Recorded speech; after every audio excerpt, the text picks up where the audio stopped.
권하영 씨 보고 있나? 왜 결석하시나? 이거, 이거, 몇 쪽이냐? 여기. 패턴국어 본교재 125쪽이요. 여기 열어요. 본교재 125쪽.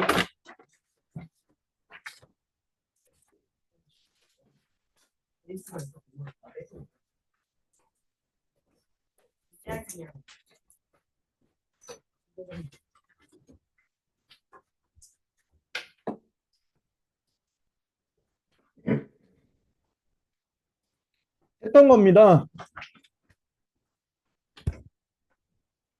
두 번째, 복습하는 거죠.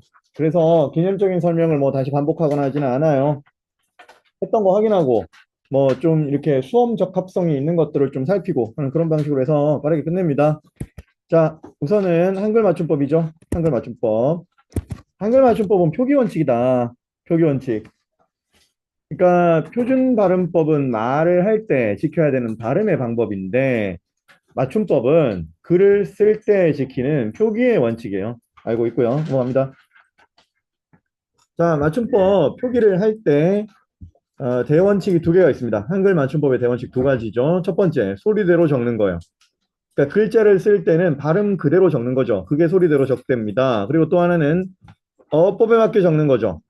어법에 맞게 적는 거. 요 두 가지가 양대 원칙이라 그랬는데 우리는 이거를 표현하는 개념어를 알고 있어요. 개념어. 그래서 그 개념을 한번 적어보고 갈 겁니다. 요거는 이제 우리 동현이가 이 앞에 앉아있지. 동현이가 이제 알죠. 자, 소리대로 적대. 이 뭐라 카노 이거. 소리대로 적대. 소리대로 적는 게 표음주의 원칙이죠. 그러면 어법에 맞게 적는 거는 뭔데? 아, 그래. 표의주의 원칙이죠. 우리가 이게 다 했던 겁니다. 알고 있죠? 자, 여기서 표의주의의 또 다른 표현 하나 또 챙기고 가세요. 형태주의라고 한다 그랬어요. 형태주의라는 말도 씁니다. 그런 교과서도 많아요. 문법에서는 저 형태라는 말이 의미를 뜻해, 의미. 문법에서 형태는 의미예요. 그래서 의미의 가장 작은 단위를 형태소라고 하잖아요. 아무튼, 자, 오늘 수업에서는 표의주의라고 할게요. 표의주의라고 하겠습니다. 자, 원래 이제 맞춤법의 대원칙은 표음주의가 오리지널 원칙이라고 했습니다. 세종대왕이 한글을 창제하셨을 때 한글이 근본적으로 표음주의 문자예요. 소리 나는 대로 적도록 디자인이 되어 있고 소리 나는 대로 적는 데에 최적화되어 있는 문자입니다. 한글은. 자, 그런데 이 표음주의를 좀 사용을 해보니까 불편한 점이 하나가 있더라는 거죠. 표음주의가 어떤 문제점이 좀 있더라는 거야. 정호야, 표현주의의 문제점이 뭐였니?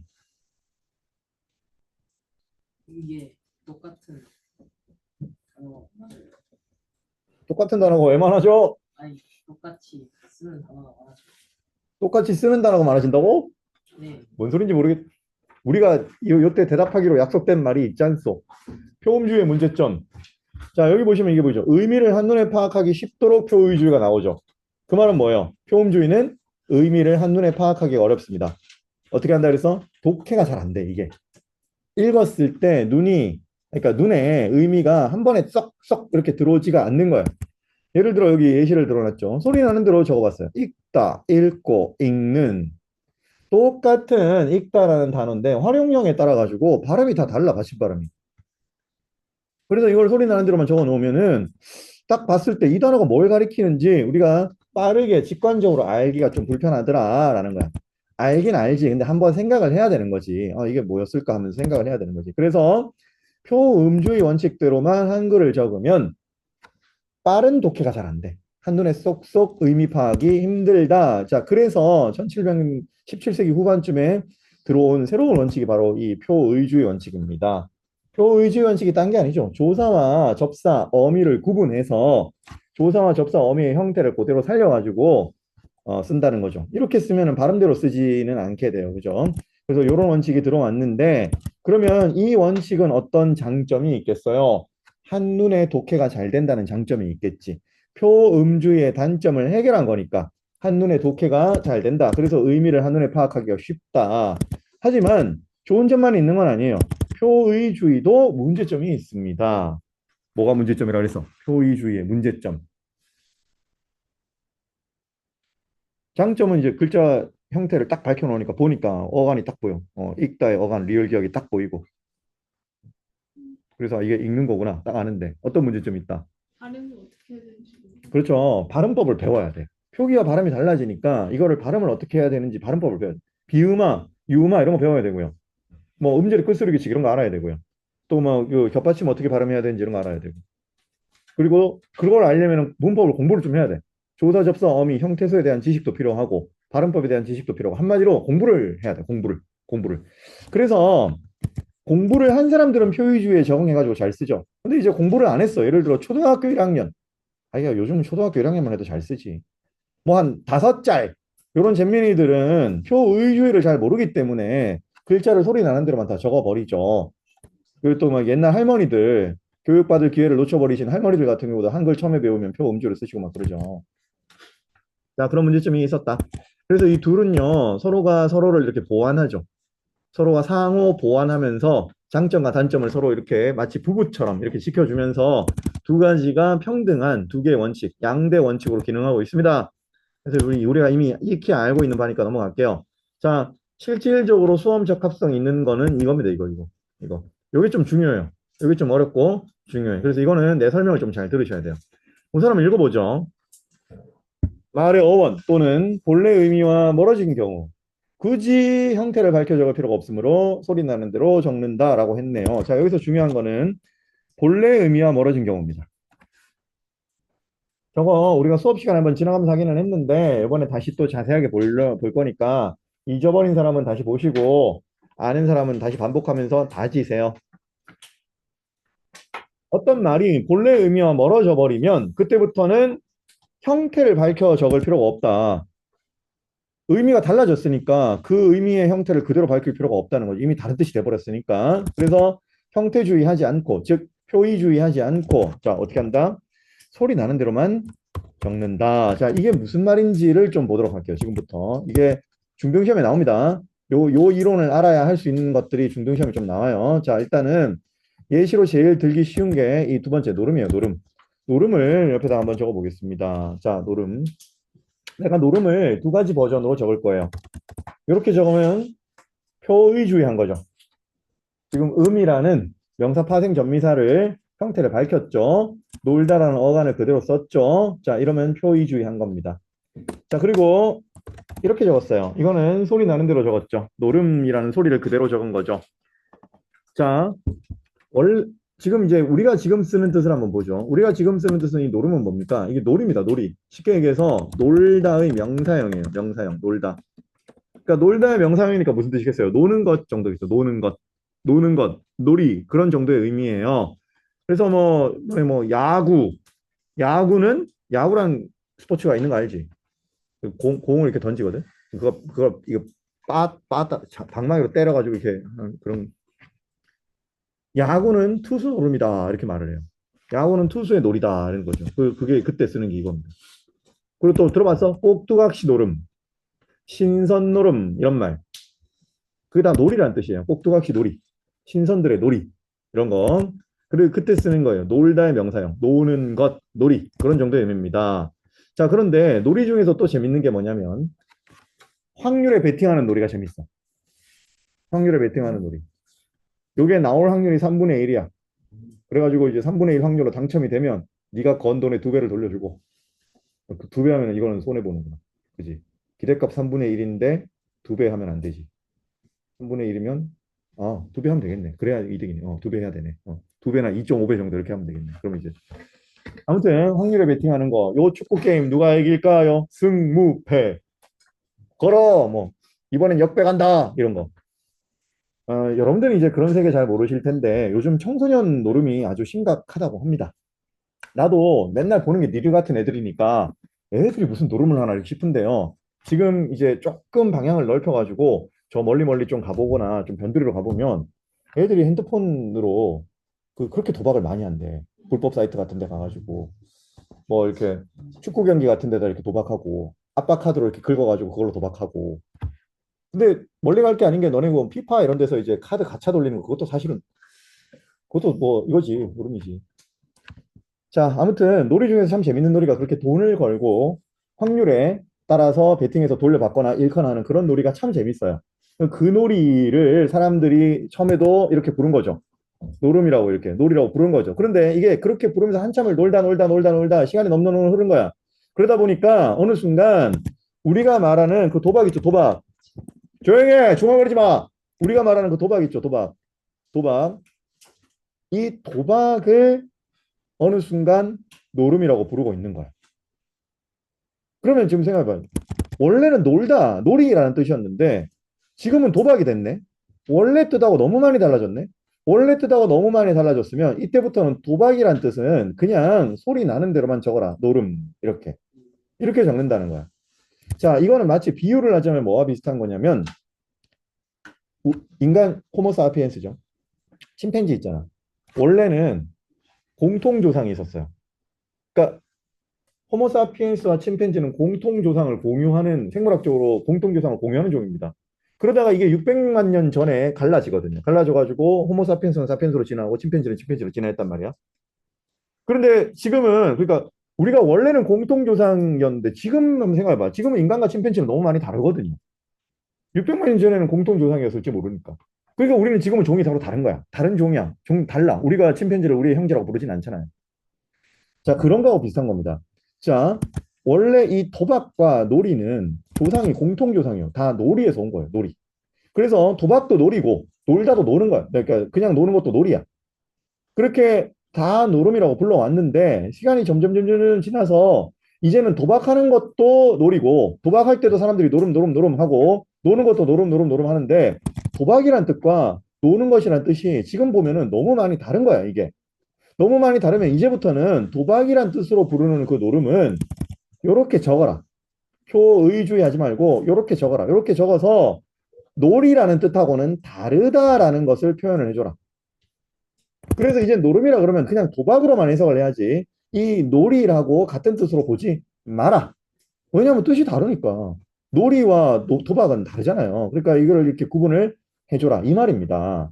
자, 그래서 이게요. 사실은 별게 아닌데 언어로 표현을 하면 좀 헷갈리는 부분들이 있어요. 이거 뭔 말인지 잘 모르겠고 이런 것들이 있다고. 결론은 뭐냐? 자, 원래 노름으로 쓰던 말인데 아주 오랫동안 쓰다 보니까 지금 사람들이 도박이란 뜻으로 이 말을 쓰게 됐다. 그렇다면 노름으로 도박이란 뜻으로 쓰는 노름은 소리 나는 대로만 적어서 원래 뜻과는 다르다는 걸 표현을 해라. 달라진 별도의 단어라는 걸 이런 식으로 표현을 해라. 이 말입니다. 자, 다른 예시 하나 더 보시죠. 또 다른 예시는 목걸이에요, 목걸이. 목걸이도, 자, 이렇게 적으면 표의주의죠. 우리가 목걸이라고 했을 때 일반적으로 알고 있는 뜻이 바로 이겁니다. 목에 거는 거예요. 자, 목에 거는 것. 목에 거는 장신구. 뭐 그런 거 생각할 수 있죠. 장신구예요, 장신구. 그런데 이렇게 쓰면 어때요? 표음주의로 쓴 거죠. 자, 이거는 뜻이 다른 거예요. 이거는 완전히 다른 뜻으로 써요. 이거는 정확하게는 목에 걸리는 거예요. 근데 요즘 애들은 몰라, 이거를. 이거 몰라. 그러니까 내가 이거 해볼게. 이거랑 비슷한 게 있는데 말해볼게. 혹시 이건 아는 사람이 있을 거야.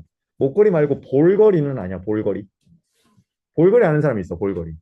볼거리가 뭐냐면요. 볼이 퉁퉁 붓는 병이에요. 이게 바이러스성 질병인데 애기들이 많이 걸려요, 애기들이. 면역력이 약한 애기들이 요거 걸리면 볼이 빵빵하게 붓습니다. 그리고 열이 엄청나게 나요. 막 40도 가까이 납니다. 그래서 옛날 의학이 발달하지 않았던 옛날에는 이 볼거리 걸려가지고 죽는 애기들이 많았어요. 지금은 거의 없어. 거의 없어. 잊혀진 질병이야, 지금은. 그런데 이제 이게 볼로 가면 볼거리고요. 목으로 가면 목걸인 거야. 그 목걸이가 뭐냐면 목이 붓는 병이에요. 목걸이에 걸렸다 이렇게 말하는 거야. 목이 붓는 병.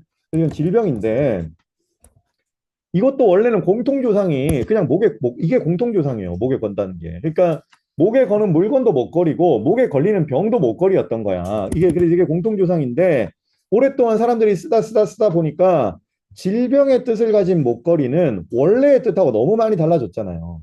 그러니까 이것도 목걸이, 이것도 질병 이렇게 둘 다 하게 하다 보면은 단어는 하나인데 뜻이 두 개가 되는 거잖아. 그러니까 이런 뜻으로 쓸 때는 아예 그냥 표기를 소리 나는 대로 적어가지고 이 단어와 이 단어가 아예 다르다는 걸 표현을 좀 해달라는 거야. 아예 다른 뜻으로 쓰고 있으니까 형태를 다르게 쓰라 이런 말이지.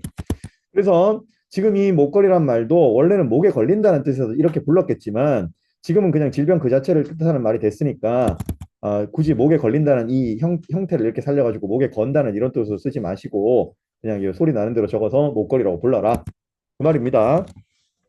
원래 의미와 달라졌다는 거죠. 원래 의미. 원래는 목에 거는 것이라는 뜻이었는데 지금은 질병이 됐으니까 다른 뜻이 됐으니 표기도 다르게 해라. 그 말입니다. 자, 여러분들 교과서에 있는 예문은 자지마! 교과서에 있는 거 한다고 자지마! 지금 중요해. 이거 어려운 얘기할 때 자고 있으면 어떡해? 자지마! 자, 여러분들 교과서는 이게 있어요, 이게. 여러분들 교과서에서는 요걸 가지고 이 얘기를 할 거예요. 신반포중학교, 경원중학교, 서문여자중학교 교과서는 이 쓰러지다를 가지고 이야기를 할 겁니다. 자, 니네 교과서 이제 수업하다 보면은 소가 쓰러지는 예문이 있을 거야. 소가 꽃을 보고 놀라서 펄쩍 뛰다가 쓰러진 것이지 뭐 이런 거 그런 게 나올 거예요. 그때 나올 건데 자 봅니다. 쓰러지다 이게 원래 뭐였나 한번 볼게요. 쓰러지다. 쓰러지다는 원래 이거였어요. 쓸어지다.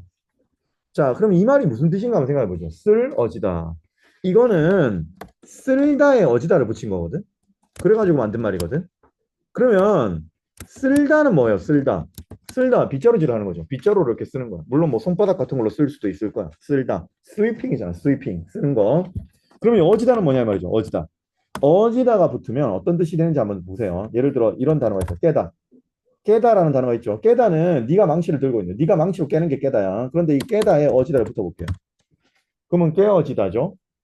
이건 뭐야? 이거는 네가 망치를 든 게 아니라 상대가 망치를 든 거야. 상대가 망치로 너를 친 거야. 그래가지고 네 뚝배기가 깨진 거야. 이게 깨어지다죠.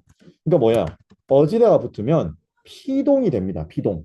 이게 이제 피동의 의미를 만드는 일종의 보조 용어인데 나중에 사동피동 들어가면 배워요. 이런 걸 통사적 피동이라고 부르는데 어쨌든 어지다가 붙으면 그런 동작을 당한다는 뜻이 됩니다.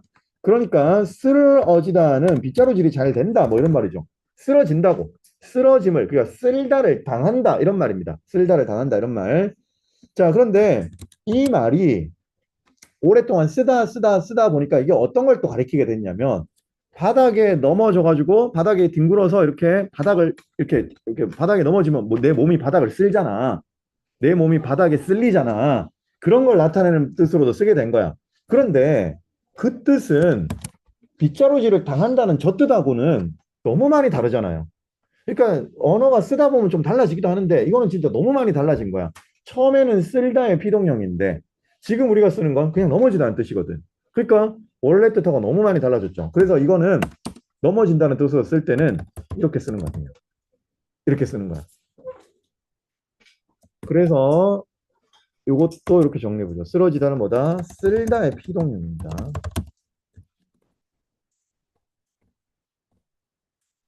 근데 쓰러지다는 그냥 단순히 바닥에 넘어지는 거죠. 이게 써 있다가 툭 하고 쓰러지는 거 뭔지 알죠? 넘어지다 정도로 할게요, 그냥. 자, 그래서 요거를 통해서 어떤 패턴을 발견을 해야 되는 거야, 패턴을. 우리가 소리 나는 대로 쓰는 이런 말들이 있잖아요. 표음주의하는 이런 말들. 이 말들은 원래는 다른 형태로 썼을지 몰라도 오랫동안 쓰는 과정에서 원래 형태와 많이 달라져. 원래 단어와 많이 달라져. 원래 뜻과 전혀 다른 뜻으로 써버리게 됐어. 그때는 의미를 밝혀 적는 게 의미가 없죠. 이미 다른 의미가 돼버렸으니까. 이미 도박에는 놀이라는 의미가 안 들어있고 이미 목에 건다는 이것에는 목에 진짜 건다는 목에 건다는 이런 의미가 여기는 안 들어있는 거고 이미 이 쓰러진다는 이 말 속에는 지금 넘어서 뭐 빗자루질을 당한다 이런 의미는 없는 거니까 원래 의미와 달라졌으니 원래의 형태를 밝힐 필요가 없는 거지. 원래의 형태를 밝힐 필요가 없다면 원칙대로 소리 나는 대로 적는 게 맞는 거지. 그래서 이렇게 됐다. 이렇게 됐다. 그래서 이런 단어들 속에 들어있는 패턴을 좀 유의해서 보셔야 됩니다. 자, 학교 시험 문제는요, 그 뭐 이제 이게 무슨 뜻이냐 이렇게 물어보진 않고, 이제 이걸 적을 때, 일단은 적을 때 소리 나는 대로 적느냐 아니면은 그러니까 그 표음주로 적느냐, 즉 적을 때 이 표현이 맞느냐, 이게 맞냐, 이게 맞냐 이런 식으로 묻는 거지. 이 뜻으로 쓴다고 했을 때 이렇게 쓰는 게 맞냐, 이렇게 쓰는 게 맞냐, 혹은 뭐 이렇게 쓰는 게 맞냐, 이렇게 쓰는 게 맞냐 이런 걸 묻고 조금 복잡하게 묻는다면 아까 말했던 왜 이렇게 쓰는가 이유, 원래 의미가 멀어졌기 때문이다. 요거를 이제 대답할 수 있도록 한다던가 그런 방식입니다.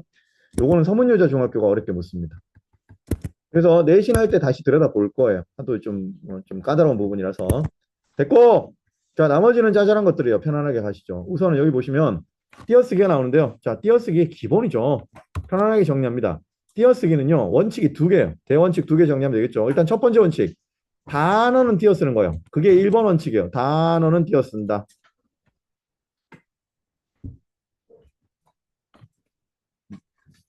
단어는 띄어 쓴다. 이 말이 무슨 말이냐면 품사가 다르면 다 띄어 쓰는 거예요. 예를 들어 동사 앞에 부사 있어. 그러면 그 두 개 띄워줘야 돼. 부사랑 동사, 품사가 다르잖아. 그럼 부사 띄우고 동사 이렇게 가야 돼요.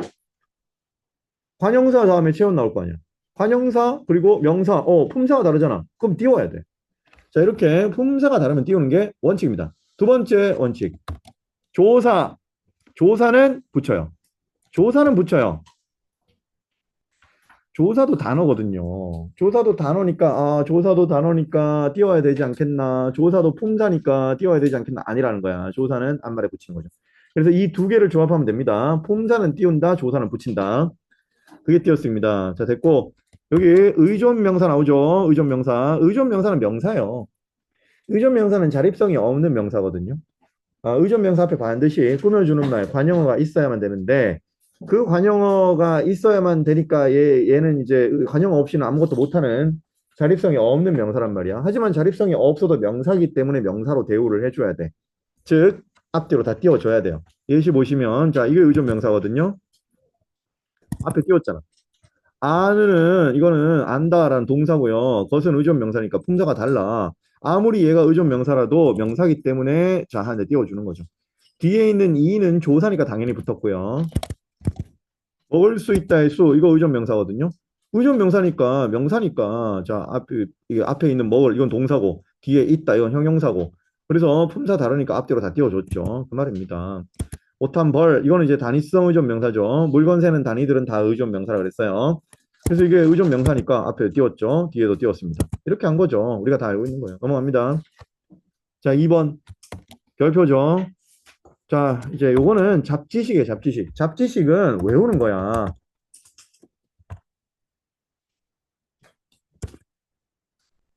잡지식은 외우는 거예요. 외워, 그냥 외워.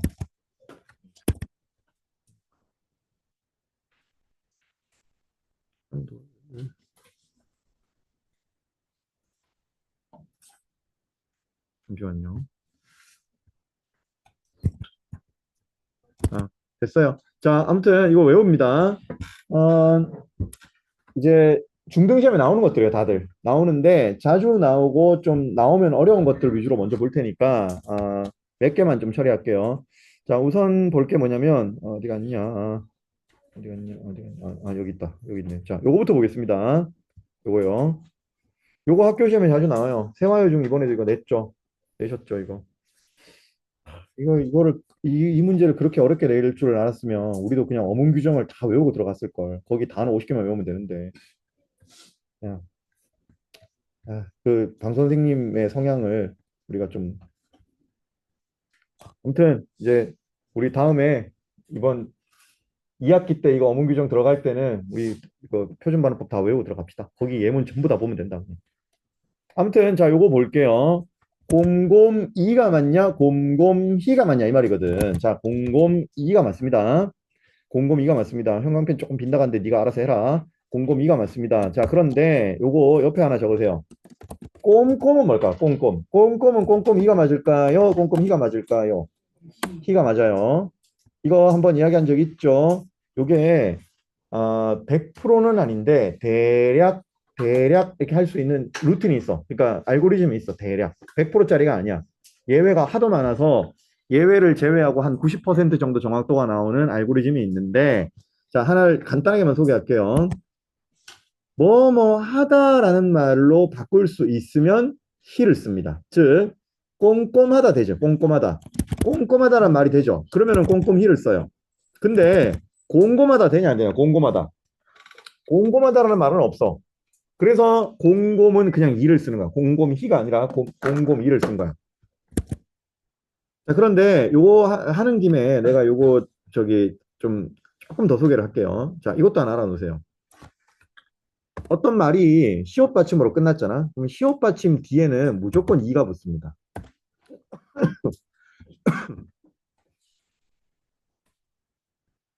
어떤 근이 시옷 받침으로 끝났어요. 그러면 그 시옷 받침 뒤에는 무조건 이를 붙입니다. 무조건이야, 이거는. 예외도 없어. 무조건이야. 자, 뭐가 있느냐? 예를 들어 깨끗 한번 생각해보세요. 깨끗. 깨끗. 자, 여러분들의 생각이 이게 깨끗하다가 되니까 깨끗이 아니겠는가 생각한다. 아니에요. 아니에요. 이게 우선이야. 이거부터 먼저 따지는 거야. 자, 봐봐. 시옷으로 끝났지. 깨끗 하면 시옷으로 끝났지. 자, 이렇게 깨끗 시옷으로 끝나면 뒤에 무조건 이에요.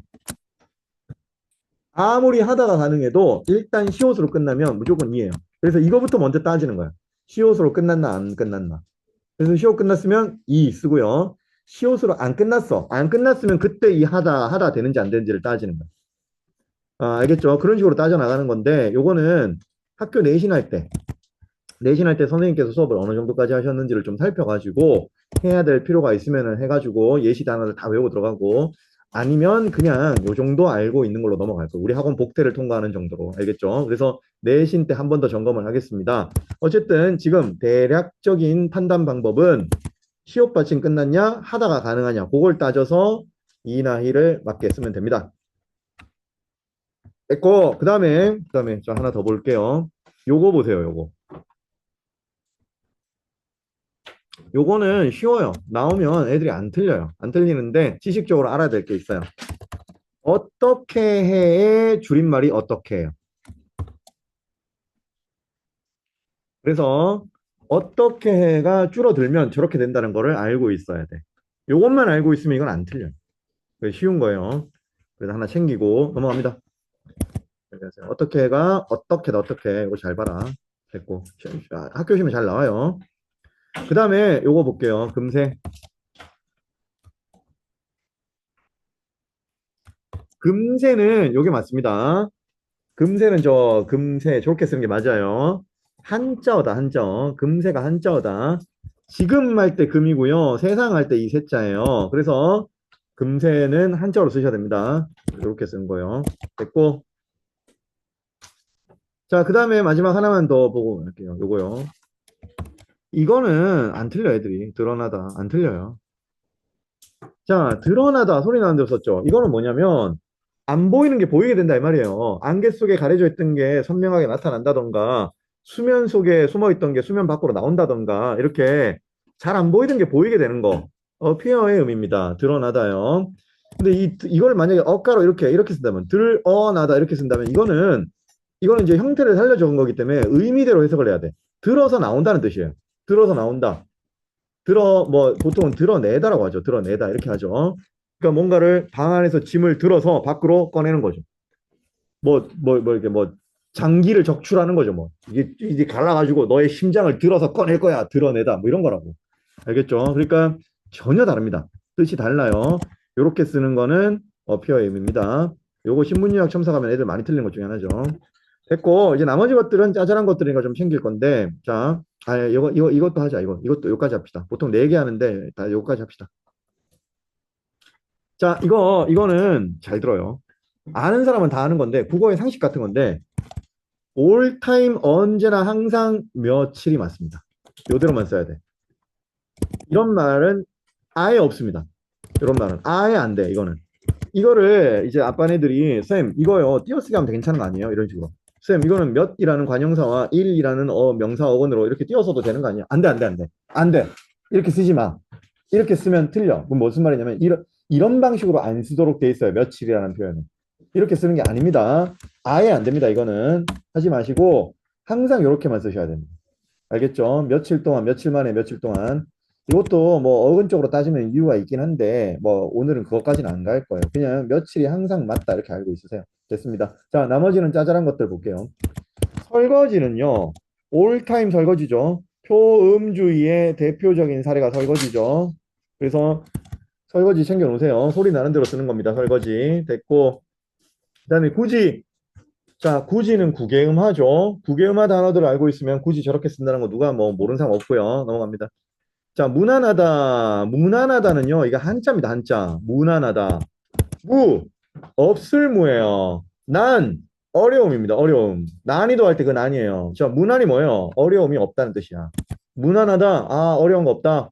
이지하다. 쉽다. 쉬워. 무난하다. 알겠죠? 그런데 이거는요. 이거는 전혀 다른 거예요. 안부를 묻는다는 뜻입니다. 물을 문자에 편안한 안자입니다. 그래서 인사한다는 뜻이에요. 무난하다는. 무난 인사드립니다.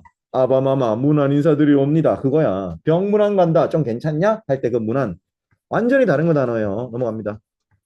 어이없다. 아, 이거는 모르는 사람 없죠. 이건 뭐 밈이잖아, 밈. 맞춤법 밈 중에 하나잖아. 맞춤법 모르는 바보 이렇게 할 때 항상 이거 얘기하잖아. 아, 정말 어이없네. 이런 얘기 항상 하잖아. 자, 이건 우리 애들이 안 틀립니다. 이런 거. 어처구니 없다는 뜻이죠. 넘어갑니다. 자, 요거는요. 잘 봐라. 요게 뭐예요? 어미거든. 어미. 자, 이거 어미잖아. 앞에 줄표시 있고. 어미는 된 소리가 없어요. 된 소리 어미 안 씁니다. 우리. 된 소리 어미 안 쓴다고. 그러니까 카톡 할게 이렇게 쓰면 틀려요.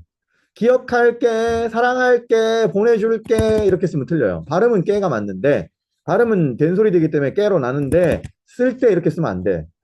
그래서 이거 기억하고 있으세요. 어미는 된 소리가 없다. 어미는 된 소리가 없다. 단 딱 하나 예외가 있어. 딱 하나 예외. 어미의 된 소리를 쓰는 딱 하나의 예외가 있는데 그게 뭘까? 그게 뭘까? 어미의 된 소리를 쓰는 딱 하나의 예외가 있어. 그게 뭘까? 뭘까? 그게 뭘까? 그게 뭘까? 어미의 된 소리를 쓰는 딱 하나의 예외가 있어. 그게 뭘까? 보통 이 정도 되면 나오는데 이상하다. 우리 방금 안 나와. 네, 맞아요. 그 뭡니까? 이래가지고 되겠습니까? 정신 똑바로 안 차립니까? 할 때 그까입니다. 질문할 때 의문형 종결어니까 요거를 제외하고는 어미 중에는 된 소리가 없어요. 넘어갑니다. 자, 요건 알죠? 이거는 뭐 통합국어 할 때 굉장히 다양한 바리에이션으로 이걸 다 살펴봤습니다. 넘어가죠. 희한하다도 우리 애들은 잘 안 들립니다. 이게 희한이에요, 희한. 희한이에요. 발음이 희한하다 이렇게 되잖아. 이게 이제 지난주, 아니, 그러니까 작년이죠. 작년 우리 학교 모의고사, 우리 학원 모의고사에 요거를 냈는데, 애들이 생각보다 많이 맞더라고요. 이거는 틀릴 거라고 생각하고 냈는데 다 맞더라고요. 네, 다 우리 반도 다 맞을 겁니다. 넘어갈게요. 넘어갑니다. 3번까지 하고 마칠 거예요. 옆에 놓고. 이것도 외우는 거예요. 이런 거 외워. 이런 잡지식이야. 이런 건 무슨 대단한 이론이 있는 게 아니에요. 그냥 이제 정확하게 알고 있고 시험 직전에 딱 이렇게 벼락치기 해가지고 들어가는 그런 거라고. 넘어가. 자, 요거 잘 나오고 중요한 것들 위주로 먼저 합니다. 제일 잘 나오고 중요한 게 이거죠, 이거. 맞히다, 맞추다. 통합국어 할 때 이미 한번 했어요. 복습하는 겁니다. 자, 맞히다, 맞추다 한번 볼게요. 아, 어디다 정리를 할까? 여기다 정리할게요, 그냥. 자, 맞히다는 뭡니까? 맞다의 사동형이라 그랬어요.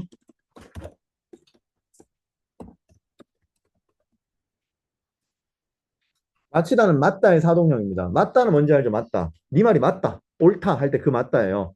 맞다의 사동형. 그러니까 맞게 만들다는 뜻이죠. 정답을 득점한다. 내가 정답을 맞췄다. 그겁니다. 근데 맞추다는요. 자, 맞추다는 이거는 이게 나란히 견주다죠. 나란히 놓고 서로 비교해 보는 거예요. 견줘 보는 거죠, 이렇게. 옆에 보고 왼쪽 보고 오른쪽 보고 왼쪽 보고 오른쪽 보고 이렇게. 그래서 자, 시험 끝났어. 해설지 받았어. 너 해설지랑 네 답이랑 맞추어 봤어? 라고 하는 거야. 나 해설지 맞추어 봤어. 내 시험지 놓고 해설지 놓고 1번에 2번, 2번에 3번, 3번에서 5번 이렇게 맞추어 봤어. 두 개를 나란히 놓고 견주어 봤어. 이런 뜻입니다. 자, 해설지 맞추어 봤더니 몇 개나 맞히었어? 라고 하는 거죠. 정답 맞은 게 몇 개야? 10문제 중에서 5개야? 6개야? 7개야? 몇 개 맞히었어? 알겠죠? 그렇게 구분하는 거예요.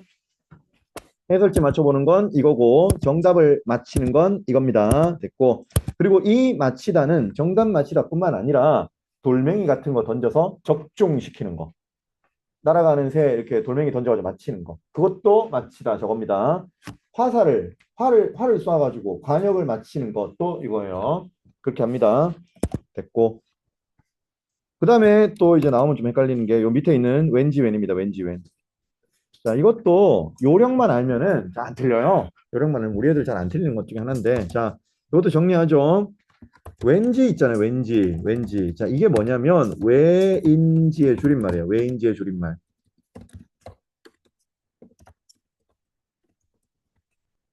준말이라고 하거든요. 사실 줄임말이라고 하면 안 되고 준말이라고 해야 되는데 준말 그럼 너희들 모르잖아. 그래 줄임말이라고 할게 그냥. 왜인지를 줄임말이 왠지입니다. 그러면 왜는 뭐냐? 요거 한 개짜리. 요 왜는 뭐냐면 이거는 그냥 품사 관형사예요. 난데없이 뭐 이런 거거든요. 갑자기 뭐 난데없이 뭐 이렇게 하는 관형사입니다. 자, 그러면 잘 보면 여기서 요령을 하나 알려드릴게요. 자, 왠지는요, 왜인지를 줄인 건데 품사가 부사예요. 그래서 적을 때 항상 요렇게만 적어야 돼. 항상 요렇게만. 요렇게 안 적으면 틀려. 무슨 말이냐면 요런 말은 없다고. when이란 말은 없는 거야. 이렇게 쓰면 틀려요. 왠지까지 꼭 붙여줘야 돼요. 요런 식으로는 쓸 수가 아예 없어요. 또 반대로 관형사 when 있죠. 관형사 when은 관형사기 때문에 뒤에 뭐 따라온 이상한 거 붙이면 안 돼. 그래서 이게는 관형사기 때문에 뒤에 이런 식의 뭐 어미가 붙는다던가 이런 식의 무슨 뭐 이상하게 붙으면 안 된다고. 이건 관형사라서. 그래서 이렇게는 못 씁니다. 그래서 왠지는 항상 이렇게 두 글자로 쓰고요. 관형사 외에는 단독으로 쓰는 경우가 많고요. 이렇습니다. 자, 그러면 연습을 한번 해볼게요. 자, 오늘은 왠지 떡볶이가 당겨요. 당겨. 땡겨는 틀려요. 땡겨는 사투리입니다. 당겨가 맞는 거예요. 표준어는 당겨요, 당겨. 떡볶이 당긴다 오늘 이러는 거예요, 원래. 자, 둘 중에서 뭐가 맞을까요? 이거 시켜봐야지. 준서, 어, 왜인지니까. 아, 오늘 왜 그런지 모르겠는데, 오늘 왜 그런지 모르는데 이유 없이 떡볶이가 당기네. 그거니까요. 됐고, 또 다른 거. 이게 웬 떡볶이냐? 그래서 집에 갔더니 떡볶이가 딱 있는 거죠. 뭐야? 엄마, 이게 웬 떡볶이야? 자, 뭘까요? 민호가 뭐냐, 이거? 이거죠? 이렇게 하는 겁니다. 이렇게 하는 겁니다. 자, 참고 삼아서 하나 더 적을게요. 참고 삼아서. 이거 하나 알아놓으세요. 웬만의 선과 웬만의 선. 를 막을 수 없다. 이런 시트콤이 있죠. 지금도 가끔 하던데. 웬만해선 그들을 막을 수 없다 했는데 요거는 조금 다른 건데 자 일단 이게 앞에 게 맞습니다. 자 일단 선생님 이게 when은 관형사기 때문에 이 뒤에 뭐 안 붙는다면서요 라고 했잖아요. 근데 이거는 when이라는 관형사 뒤에 만하다라는 보조용어를 붙여가지고 만들어낸 합성어입니다. 합성어. 웬만하다라는 새로운 합성어예요. 그래서 요거는 요렇게 쓸 때는 요게 맞아요. 웬만하다를 요렇게 쓰는 게 맞고요. 이거는 틀리죠, 그죠? 이거는 when이란 이거는 왜인지잖아, 왜인지. 왜인지는 이런 식으로 안 쓴다 그랬잖아. 왜인지는 이런 식으로 표현을 아예 하지를 않아요. 그래서 뭐 요거 하나 알아보시면 웬만해선 됐습니다. 할 수 있겠죠? 충분히 할 수 있습니다. 뭐 문법적으로 접근해도 돼요. 이게 품사가 부사니까 뒤에 주로 용언이 오겠죠. 용언을 꾸민다든가 용언이 올 거고 이거는 품사가 관형사니까 뒤에 항상 체언이 있고 꾸밀 때도 체언을 꾸미겠죠. 그렇게 문법적으로 접근해도 되고 그냥 쉽게 한 글자 이거는 두 글자 쓴다. 이건 한 글자 쓴다. 그리고 이거는 왜인지로 바꿀 수 있다. 뭐 이런 걸 이용해서 해도 됩니다. 어차피 이거는 치명적인 지식이 아니에요. 시험에서 이제 답을 내는 요령이죠. 넘어갑니다. 자, 그리고 학교 시험에 또 자주 나오는 것들, 요거 챙겨야 돼. 요거 중요해. 요거 중요합니다. 자, 이것도 정리해야 되죠. 우리가 지난번 통합국어 할 때 이미 다 했는데 또 해야 돼. 이거는 많이 자주 나오니까. 자, 붙이다. 붙이다는 뭡니까? 이거는 붙다의 사동형이에요. 맞죠? 붙다. 붙다, 이게 딱 밀착된다 이 말이잖아. 그렇게 붙게 만들다는 의미죠. 붙이다는. 책상을 뒤로 밀어서 붙이다. 봉투에 우표를 붙이다. 종이를 칠판에 붙이다. 벽보를 뭐 벽에 붙이다. 알겠죠? 붙게 만들다라는 의미라 그랬고요. 소리 나는 대로 적으면 전혀 다른 뜻입니다. 이게 이제 여러 가지 의미가 있는데 대표적으로 보내다가 있어서 보내다. 물건을 보내는 거야. 편지 붙이다. 택배 붙이다. 짐을 붙이다. 다 보낸다 의미죠. 그죠? 보내는 게 물건만 보내는 게 아니라 어떤 생각이나 문제점을 보낼 수도 있어요. 이 문제를 투표장으로 보내는, 그러면 투표에 붙이다라고 하는 거죠. 이 문제를 회의장으로 보내서 사람들하고 얘기하는 거. 이 문제를 회의장에 보내서 사람들하고 회의를 하겠다. 그러면 표결에 붙이다, 회의에 붙이다 이런 식으로 얘기한다 그랬어요. 보낸다는 뜻이 있었고, 자, 그 다음에 이거 요리하는 음식을 지져서 굽는 거 붙이다, 전을 부쳐 먹는 거 그런 뜻도 있었고, 또 힘이 부족한 거. 아, 나 오늘 힘 딸리네. 그거 있잖아. 아, 힘에 붙인다. 내가 지금 힘이 붙여, 지금 숨이 붙여. 뭐 이렇게 얘기하는 거. 뭐 그렇게도 썼습니다. 시험이 잘 나와요, 이거. 됐고, 자, 하나 더 볼 거예요. 어디 볼 거냐면, 하나 더 볼 거예요. 어디 볼 거냐면, 던지든지 봅니다. 던지든지. 요게 생각보다 애들 잘 모르더라고. 던지든지. 자, 던지든지 이거 상식인데 잘 모르는데 혹시 아는 사람 있으면 이거 좀 물어봐야 되는데. 민호가 이거 알지, 너? 어떻게 구분하는지. 이거는 뭐, 이거는 뭐다, 이거 알지? 어? 뭐, 잠깐 생각 안 날 수도 있죠. 모르는 게 아니라 잠시 생각이 안 나는 거다, 그지? 도연아! 알지? 이거, 던지든지. 알지? 알지? 알지? 알아. 승효야! 너 알지, 이거? 던지든지. 모른대.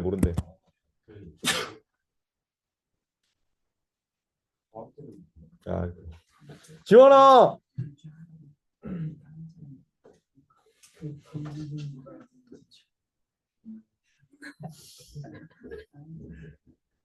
좀 뭐 약간 드립인가, 저게?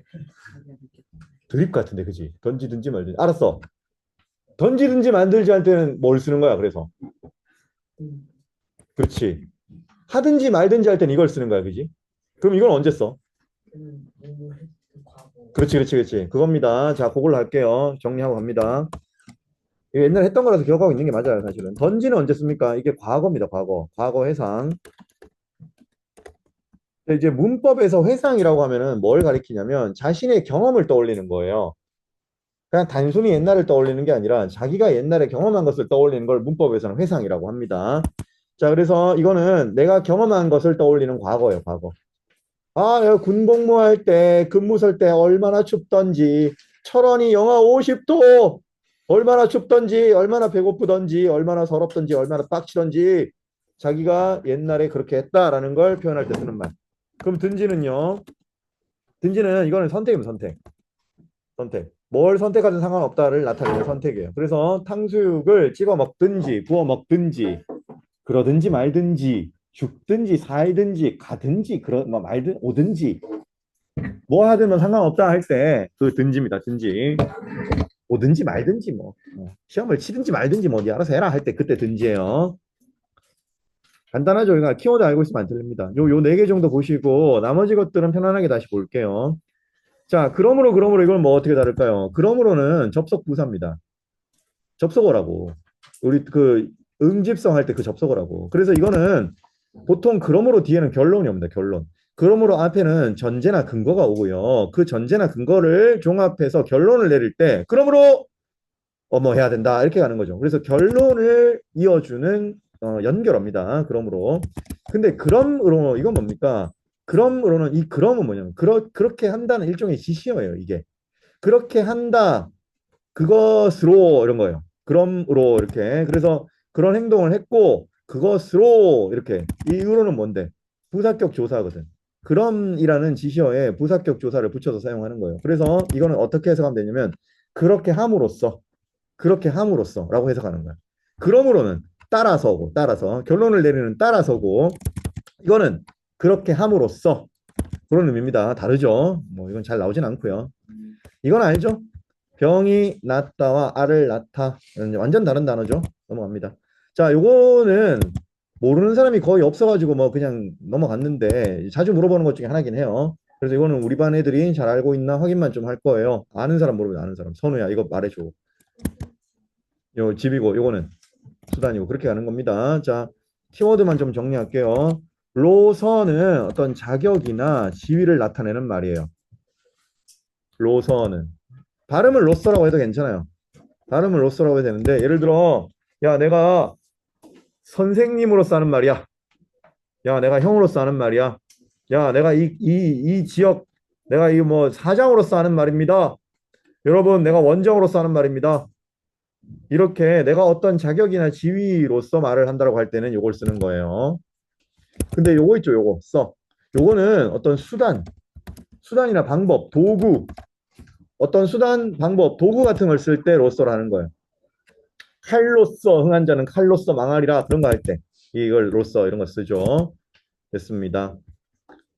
이거는 뭐 기본이죠. 안과 아니하 이것도 이제 통합국어 할 때 많이 했죠. 안은 부정부사고 이거는 아니하다라는 용언의 어간이라고 그래서 완전 다르다고 했었고 노름노름 아까 했죠. 의미가 원래 의미하고 완전히 달라지면 소리 나는 대로 적는다. 그래서 이거는 도박이란 뜻이고 이거는 놀이란 뜻이고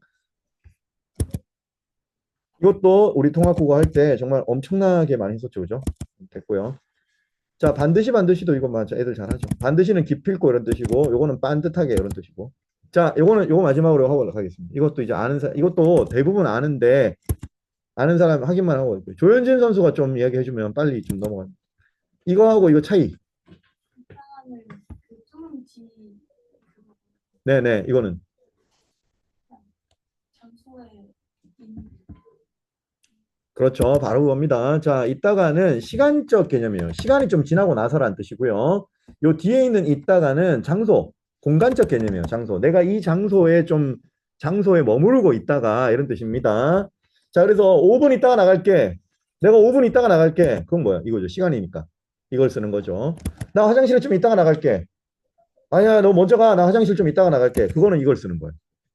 공간에 있다는 의미니까 그건 요걸 쓰는 겁니다. 간단하죠? 어려운 게 아닙니다. 됐어요. 넘어갑니다. 자, 그러면 잠깐 끊고 돌아와서 요거 마무리를 지을 거예요. 여기 있는 문제들 몇 개를 풀어볼 거거든요. 그렇게 마무리 짓겠습니다. 화장실 정수기 다녀오시고 시험기 불합격자 누구냐?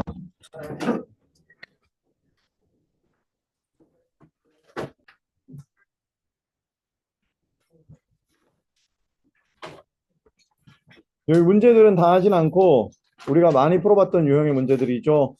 표준 발음 2개 나오는 거랑 뭐 여기 의 발음 이런 것들 요거는 놔둘 거고 4번 같은 경우도 뭐 겹받침 발음 이런 거잖아요. 놔둘 거고 5번 보세요. 5번.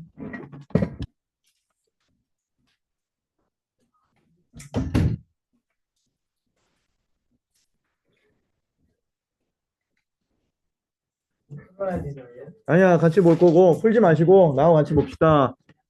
이거 띄어쓰기 좀 고쳐 드릴 테니까 잘 좀 보세요. 시간 관계상 그냥 이렇게 내가 이렇게 하고 갈 테니까 잘 따라오세요. 뭐라고 점. 1번 보세요. 도시락은 각자 준비할 것. 이 것이 의존 명사예요. 것이 의존 명사니까 앞에 말하고 띄워줘야 됩니다. 준비할 이건 동사거든요. 동사의 관형 사용이죠. 그래서 이거 동사고 이거 명사니까 이렇게 띄워주는 게 당연한 겁니다. 넘어가고요. 5번이요, 5번. 확인 문제 5번. 그 다음에 자 2번 보세요. 시간이 없어서 이건 당연히 여기서 띄워야 되죠. 시간이 없어서 체육복을 못 갈아입었다는 이 못이 부정부사예요. 부정부사. 아, 벌점 줄까 저거? 저거 테러잖아, 테러. 수업 테러하는 거잖아 지금. 이게 부정부사거든요. 그러니까 품사가 부사니까 뒤에 있는 갈아입다 이건 동사잖아. 그러니까 부사하고 동사하고 품사가 다르니까 띄워줘야 됩니다. 갈아입다라는 단어가 있어요. 갈아입다라는 단어. 그러니까 이 갈아와 입다는 띄울 필요가 없습니다. 갈아입다라는 단어 자체가 존재하기 때문에 넘어갑니다. 3번이 답이고요. 자, 4번. 밥이 없으면 남은 라면이라도 자, 남은하고 라면 띄워야 되죠. 남은은 남다죠, 남다. 동사입니다. 라면은 뭐 명사고요. 그러니까 이거 띄워줘야 되죠. 관형 사용하고 이거 체언하고 띄워주고요. 이라도는 앞말에 붙어야 되죠. 자, 근데 내가 좀 놀란 게 아빠네들 물어보니까 이 이라도가 뭔지 모르는 친구들이 생각보다 많더라고. 전지원, 니 알아? 뭔데? 알면 인정. 그 부모라니 그러니까 이게 뭐냐고, 그러니까. 그 품사 뭐냐고, 품사. 분사 그 조사 그래. 조사. 무슨 조사? 관련적 조사 관여격 조사는 의고, 부사격 부사격 조사는 에게, 에서, 격 으로, 주격 조사는 이가, 에서, 에서. 의존 명사 의존 명사 왜 의존? 아까 네가 조사라며! 그 있었는데 보조사 보조사 아니야, 격조사야.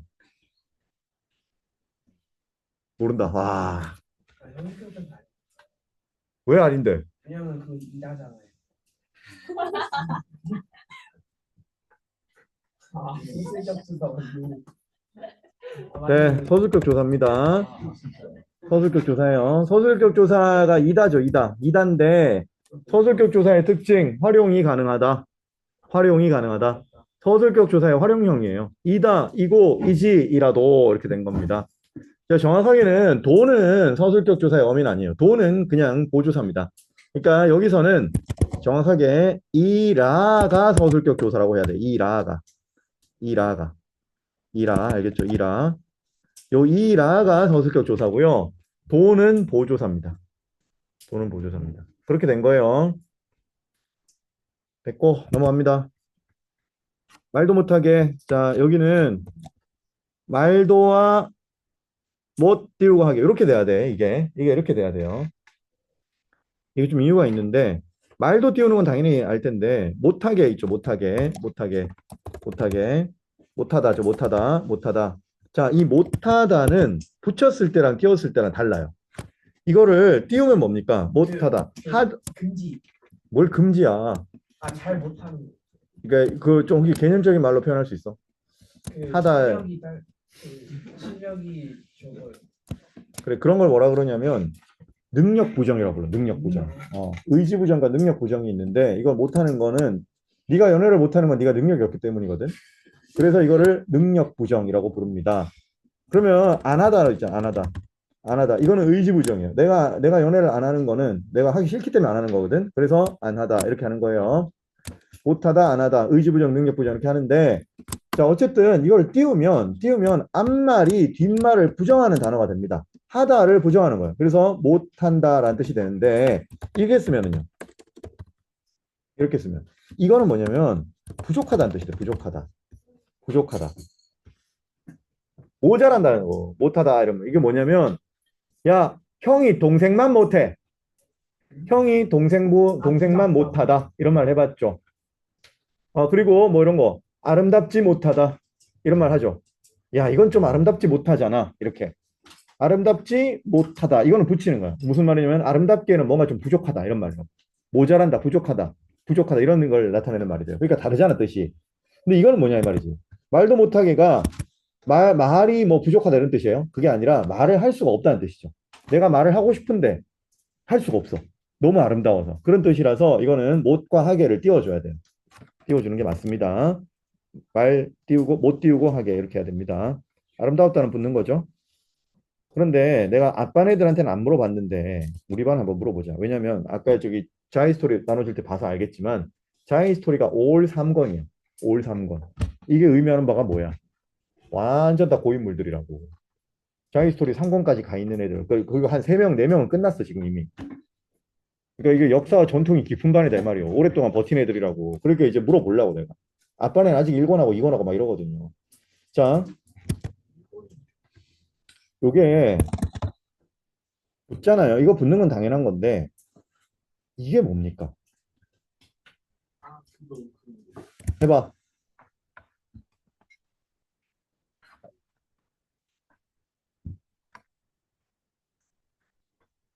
안 될 것 같은데. 그렇죠. 이제 이게 어간에는 되지. 어간에는 포함되는 말이지 이게. 왜냐면 아름다웠다의 어간이 뭐예요? 어간. 아름다워. 아름 다. 다 뭐야? 다 다라고? 아름다다야 그러면? 답이지 답. 답. 아, 아름답. 아름답다의 어간은 아름답입니다. 그러면 아름다웠다는 형태소가 어떻게 되는 거예요? 이게 지금 시제가 어떻게 돼요? 아름다웠다는. 과거시. 과거 시제니까 선어말음이 이게 들어가야 될 거 아니야? 맞잖아. 선어말음이 과거 시제 선어말음이 어시잖아. 이렇게 된 거잖아. 근데 나온 결과가 뭐예요? 아름다웠다잖아. 이거 한번 얘기한 적 있죠? 어떻게 된 건지. 비읍이 오케이. 고인물 쌉고인물이죠. 쌉고인물. 조준석 고인물 완전 써 화석이죠 화석. 자 비읍이 뭘로? 우로 바뀐다 그랬잖아. 진짜. 비읍이 우로 바뀐다 그랬잖아. 이게 우불규칙 활용이라는 거라 그랬죠. 한번 얘기한 적, 아니, 한 번이 아니라 여러 번 얘기했었어, 사실은. 수업하다 보면 이 얘기를 많이 하게 되거든요. 비읍 어간, 그러니까 어간이 저렇게 비읍 받침으로 끝나잖아. 그렇게 비읍 어간 받침 뒤에 모형이 오면은 이 비읍이 우로 바뀌어 활용합니다. 이게 비읍 불규칙 활용이라는 거예요. 그래서 아름다웠다 이렇게 된 거예요. 학생 이게 그 답으로 끝나는 답으로 끝나는 어간들은 다 저래. 아름다웠다, 학생다웠다, 뭐 남자다웠다 할 때 뭐 다 저렇게 끝납니다. 알겠죠? 이것도 보면 이게 우로 바뀌어 있다는 걸 알 수 있죠. 됐고요. 그리고 또 하는 김에 또 해봅시다. 그렇게 불규칙 활용이 있다는 건 뭐 그렇고 이거의 문법적 정체가 뭡니까?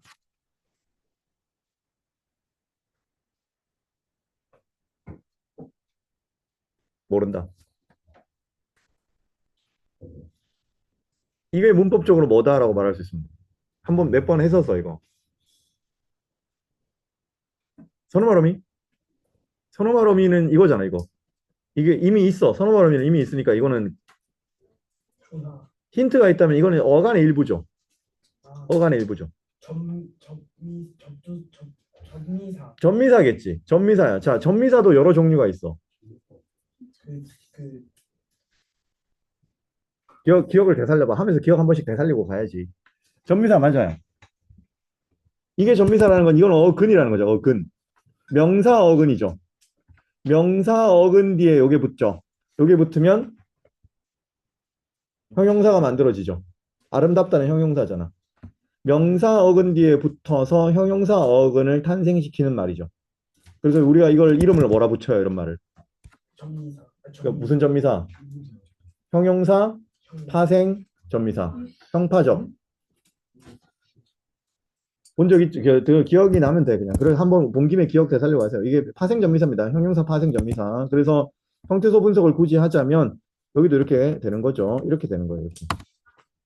형태소 분석을 굳이 하자면 얘는 이렇게 됩니다. 아름답었다. 이렇게. 아름이라는 명사 어근, 답이라는 형용사 파생 전미사, 어시라는 과거 시제 선어어미, 다라는 종결어미. 이렇게 가는 거죠. 됐고, 넘어가. 6번은 그냥 내가 빠르게 정리할 테니까 따라왔어. 자, 1번 틀렸죠. 곰곰희가 아니에요. 점검 이.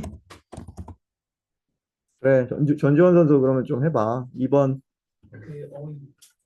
어휘로 했고. 3번은 맞지? 네. 4번은 디귿. 디귿 받침으로. 5번은, 개. 된소리 안 쓴다 그랬고. 됐습니다. 넘어갈게요. 7번 패스하고 8번도 패스하겠습니다. 9번 볼게요, 9번. 9번 다음 해봐. 답 한번 말해봐, 답 한번. 지원아. 답이요. 어,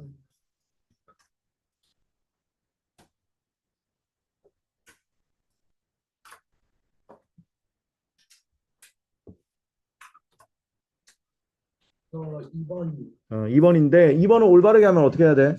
시옷 하나. 시옷 하나 낫다 이렇게 하는 거예요. 자, 그러면 자, 요 문제를 왜 하냐면 딱 하나 물어보려고 하는 거거든. 요거 전지원 선수한테 물어볼 테니까 너 요거 잘 대답해봐라. 요거 센스 필요하다. 이 단어 있죠? 이 단어 나으시면 이 문장에서 나으시면 맞게 고친 건데 음운 변동이 뭘까요? 그 탈락. 그래, 무슨 탈락? 시옷. 그렇지, 그렇지, 그렇지. 알았어, 인정. 시옷 탈락입니다. 이거를 뭐라고 이게 뭐라고 잘못 말하냐 애들이. 이걸 히읗 탈락이라고 잘못 말한다고. 무슨 히읗 탈락이야. 히읗 탈락 같은 소리 하고 있네. 이게 왜 히읗 탈락이야? 시옷 탈락이지. 이게 탄생시. 알고 있었죠? 알고 있었죠? 이거 시옷 탈락인 거 다 알고 있죠? 내가 이건 굳이 설명 안 해도 되지. 설마 히읗 탈락이라 생각했어? 네, 시옷 탈락입니다. 자, 히읗이든 시옷이든 어간에 시옷이나 히읗이 있고 그 뒤에 모형이 오면은 모형이 오면은 그 앞에 시옷이나 히읗은 다 탈락해요. 이거는 그냥 넘어갈게요. 10번도 이거 10번 아까 했던 거지. 이거 신분 자격이나 어떤 지위 신분 이거는 이제 조사 서를 쓰고요. 수단이나 도구는 서를 썼었죠. 그거 나온 거예요. 지금 됐고요. 자, 지난주 워크북 한번 열어보세요. 통합국어 워크북.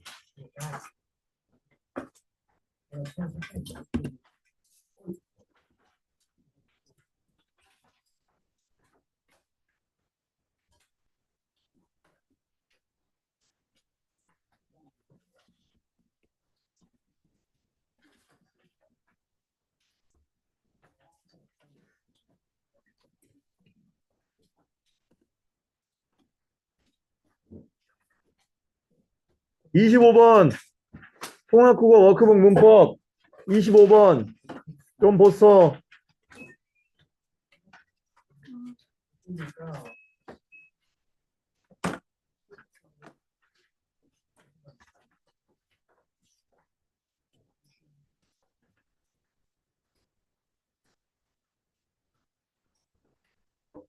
그러니까 뭐 오타인데 8이 아니고 3이에요.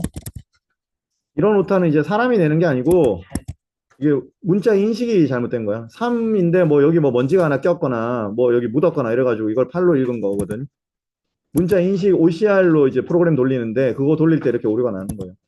그래서 넘버링 이런 식으로 좀 꼬여 있는 경우들이 가끔 나올 텐데 이해해 주라. 미안하다. 그래서 3인데 문제를 푸는 데는 지장을 안 줘요. 그런데 이제 또 뭐 나는 여기에 이게 또 이게 다 8이라 가지고 선택지에 8이 없어서 내가 이 문제를 못 풀었다. 그러지 말라고. 그 다음에 요것도 1항이 아니죠. 11항입니다. 이거 맥락을, 전후 맥락을 봐라. 전후 맥락을. 누가 보면, 누가 봐도 이거는, 이게 이제 11항인데 오타 났겠구나. 이렇게 생각해야죠. 그래서 요런 사소한 오타들도 제보해 주시면 감사한데, 이것 때문에 문제를 못 풀겠다라고는 하지 말라고. 얼마든지 여러분들이 이걸 자체 보정해가지고 풀 수가 있습니다. 그래서 오타 나서 미안하다 이 얘기고, 그거보다 조금 심각한 게 하나 났어요. 27번. 자, 27번 보세요. 여기 27번에 선택지 5번입니다. 이거. 요거 오타입니다. 고쳐요. 얹지만이야. 언다.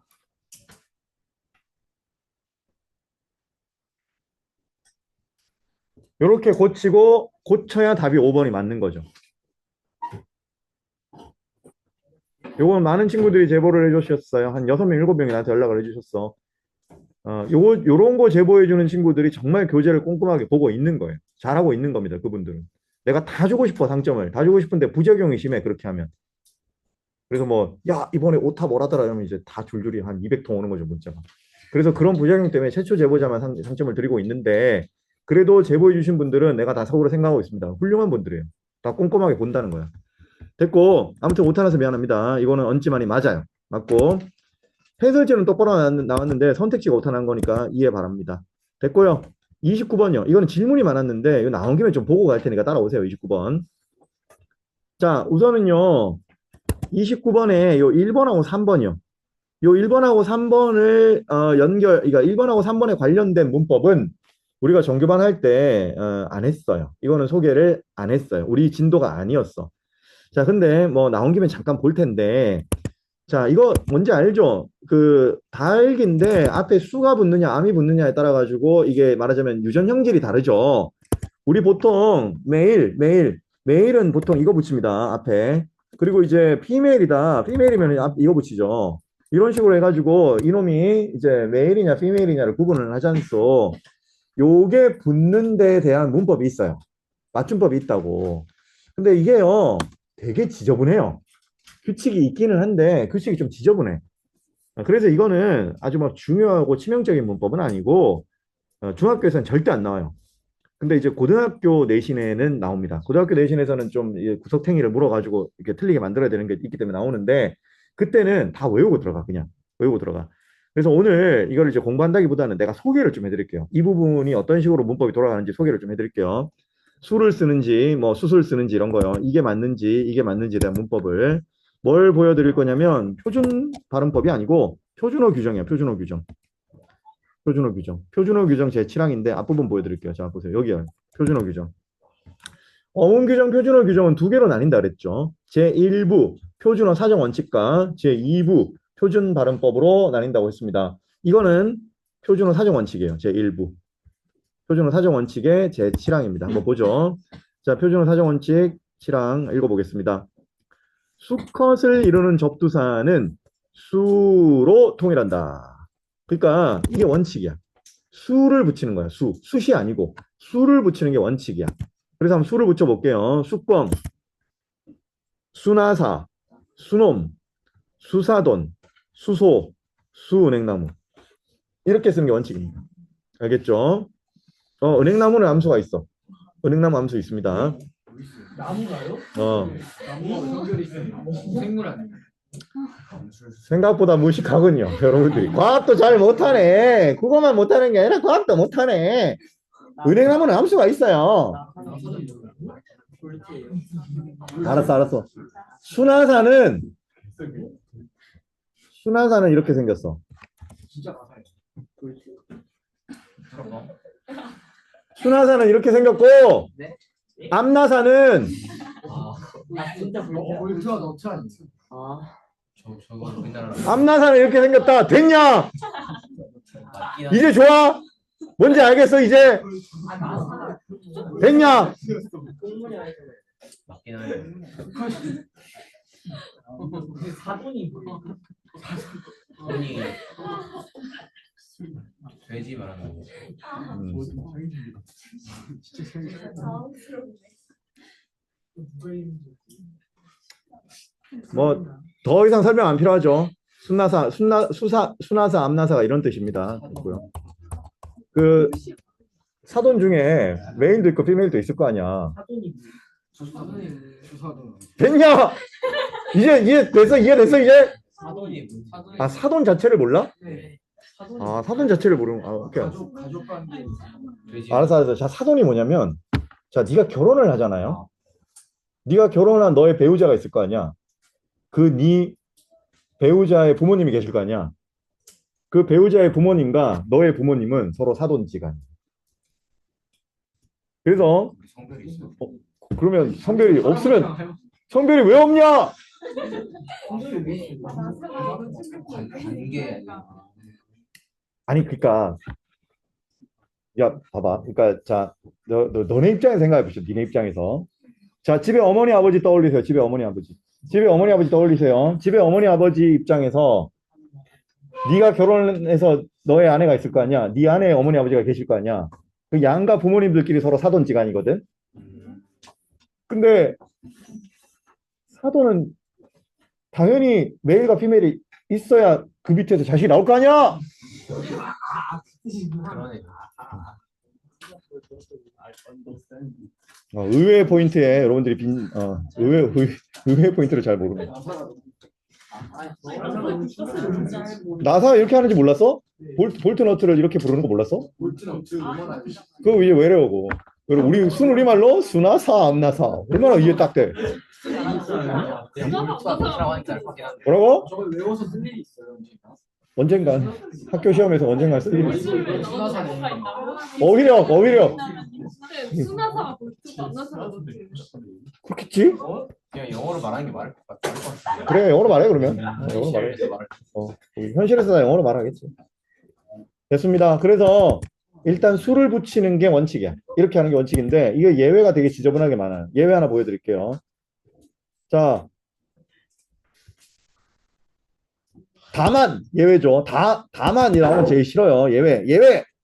이 단어들은 접두사 다음에 거센 소리를 인정한다. 자, 보세요. 강아지는 수강아지가 아니에요. 수강아지. 개는 수개가 아니야. 수개. 수것이 아닙니다. 수것 아니고 수키와 수닭 아니고 수탉. 수탕나기, 수털적이, 수퇴지, 수평아리. 전부 다 뭐예요?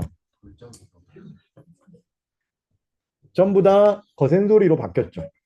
그러니까 요거는 외워야 돼. 근데 사실은 저 발음이 더 쉽습니다. 예를 들어 수닭이라는 발음보다 수탉이라는 발음이 훨씬 쉬워요.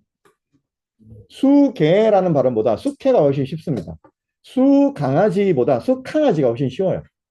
그래서 이거는 발음 가는 대로 쉽게 하면 되는데 그래도 시험 대비할 때는 외웁니다. 강아지, 개, 닭나귀 하면서 막 외워요. 이거를.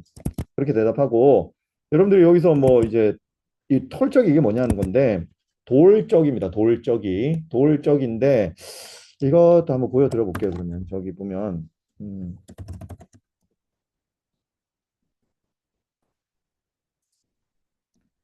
자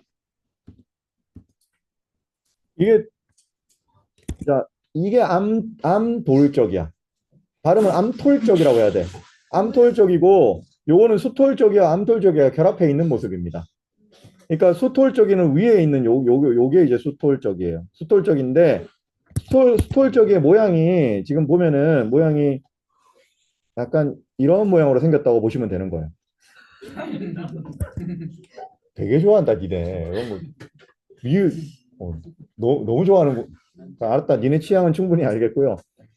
아무튼 요런 데 쓰는 게 이제 돌적이. 돌적인데 저것도 암수가 있어서 암톨적이, 수톨적이 이렇게 거센 소리로 바꿔가지고 하는 거예요.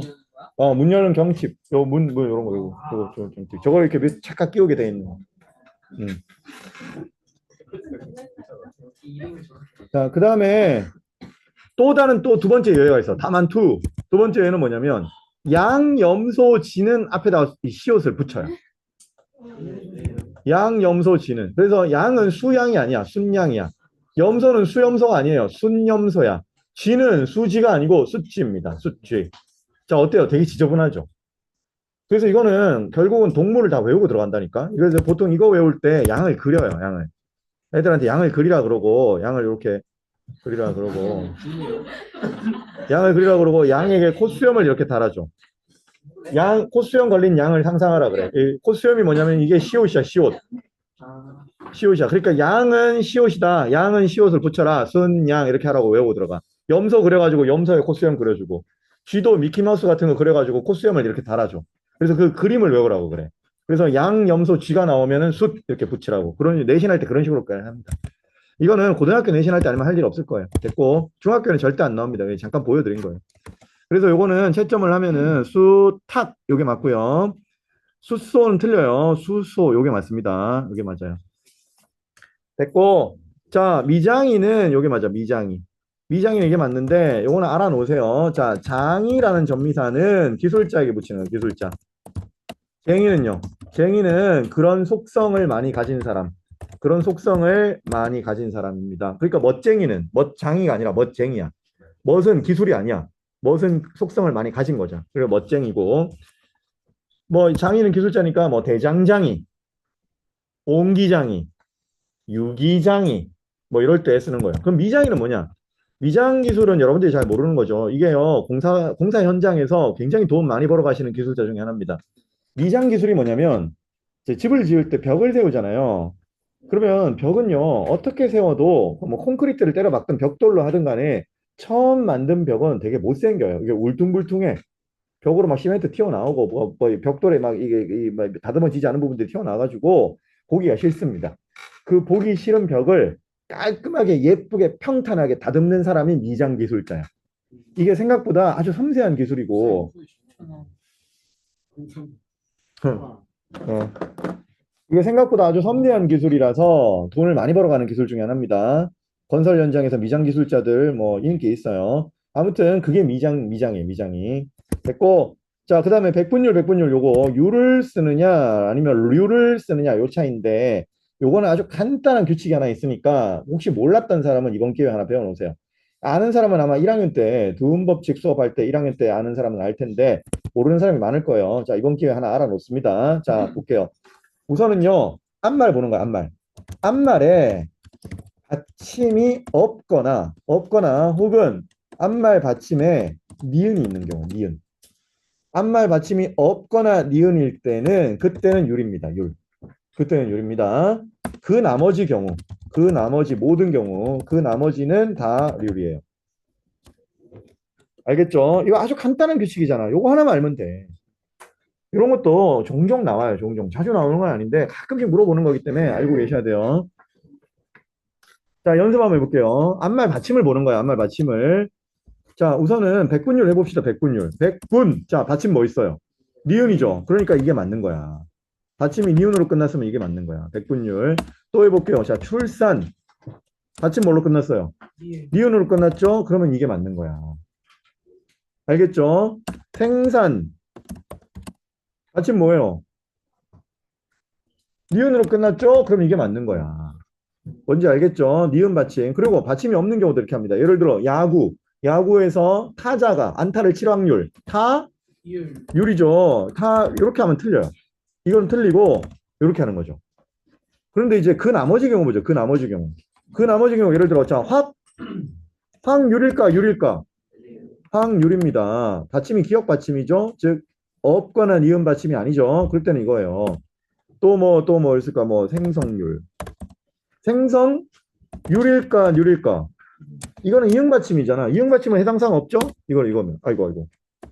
이겁니다. 이렇게 가는 거예요. 알겠죠? 뭔지. 아주 간단한 규칙이니까 기억해 놓으세요. 받침이 없거나 니은인 경우입니다. 그때만 유리해요. 됐고.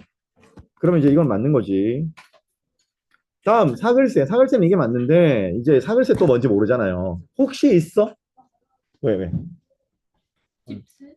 10세? 이거라고? 아무리, 아무리 내가 싫어도 그렇게 대놓고 면접에서 욕을.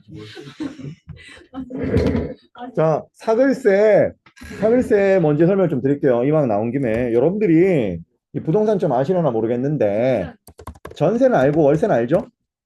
전세, 월세 알아? 예, 전세는 너네가 부동산을 예를 들어 뭐 이렇게 해봅시다. 너네가 이제 대학교를 이제 서울대를 가면은 전세 갈 일이 없지. 통학하면 되니까. 지하철 금방이니까. 예를 들어 너네가 뭐 대학교를 강원도의 삼척대학교를 갔어. 그러면 통학하는데 3시간이잖아요. 왔다 갔다 왕복 6시간이란 말이야. 그러니까 아버지가 삼척대학교 앞에다가 이제 오피스텔 하나 얻어주시는 거야. 그럼 전세로 계약한다 그러면 보통 계약 기간 2년에 전세 보증금이 있습니다. 보통 이제 오피스텔 한 채 삼척 한 2억 정도 한다 생각합시다. 그럼 이 2억을 집주인한테 일시불로 주는 거야. 2억 딱 전송 2억을 딱 계좌이체 하는 순간 그 순간부터 너가 그 집에서 2년 동안 살 수 있는 권리가 생기는 거야. 그럼 2억 동안 이거 2년 동안 살면 돼. 그리고 집을 나갈 때 네가 최초에 냈던 2억을 다시 돌려받는 거야. 돌려받고 나가면 돼. 그러면 이제 너네가 좀 이렇게 신기할 거 아니야. 그러면 집주인은 뭘로 먹고 살아요? 뭐 이런 생각이 들 거 아니야. 집주인은 그동안 그 2억을 투자해가지고 다른 데 돈을 벌 수가 있는 거야. 집주인이 그 2억으로 코인 투자할 수도 있고, 집주인이 그 2억으로 그냥 뭐 펀드에 투자해가지고 이 이자를 먹을 수도 있고 그런 거야. 근데 만약에 집주인이 그걸로 코인 투자해가지고 날려 먹었어. 그래서 니한테 돌려줄 돈이 없어. 그게 전세 사기야. 그게 전세 사기야. 아무튼 전세는 그런 겁니다. 이게 우리나라에만은 매우 독특한 제도고요. 월세는 제일 쉽죠. 매달 얼마씩 내는 거예요. 매달 얼마씩 사용료, 임대료를 내는 거죠. 그러면 사글세는 뭐냐? 사글세는요. 자, 예를 들면 이런 겁니다. 야, 네가 삼척대학교 오피스텔을 빌리는데 월세가 100만 원이라고 합시다. 그러면 1년 쓰면 얼마예요? 1200만 원이죠. 그 1200만 원을 일시불로 주인한테 한꺼번에 주는 거야. 선불로. 1년치 월세를 한 번에 다 주는 거야. 그리고 너 거기 들어가서 1년 동안 살면 돼. 그러면 네가 거기서 한 달을 살았어. 그러면 너는 한 달치만큼 월세를 산 거니까 남은 돈은 1100만 원. 2달 살았어. 남은 돈 1000만 원. 3달 살았어. 남은 돈 900만 원. 이런 식으로 이렇게 없애가는 거지. 근데 이거의 문제점이 뭐냐면 예를 들어 네가 10개월만 살았어. 그럼 2달 남았잖아. 근데 그 2달 남았는데 그 2달을 못 채우고 나가야 될 일이 생겼어.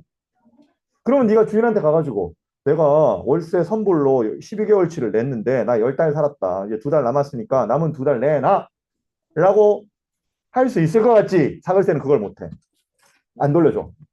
안 돌려줘.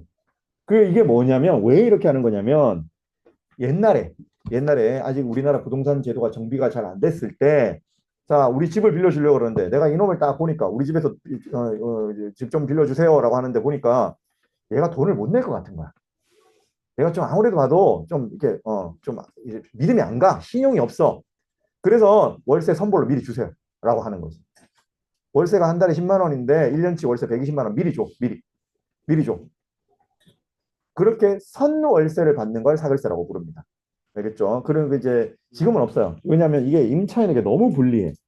임차인에게 유리한 게 하나도 없는 제도라서 요즘은 이런 제도가 없습니다. 아주 옛날에 있던 거야. 아주 옛날에. 자, 됐어요. 이렇게 하고 워크북에 좀 어려운 내용들, 질문 많이 나온 내용들 같이 공유했고요.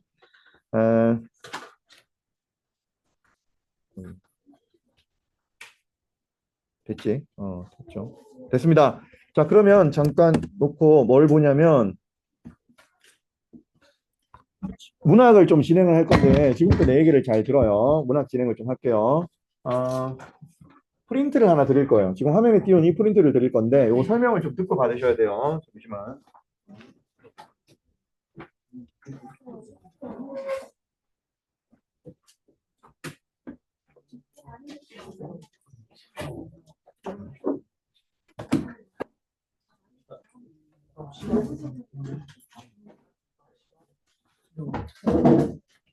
자, 자, 잘 들어라. 지금 내가 교재를 하나 들고 있습니다. 교재를 하나 들고 있습니다. 지금 이거 집에서, 아니, 저기 평일 보충 오셔가지고 보시는 분들, 이거 화면에 좀 내가 좀 보여드릴 테니까, 자, 보세요. 한국어, 현대, 소설.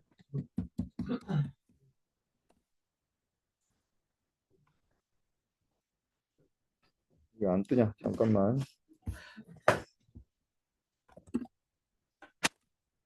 그래. 요거.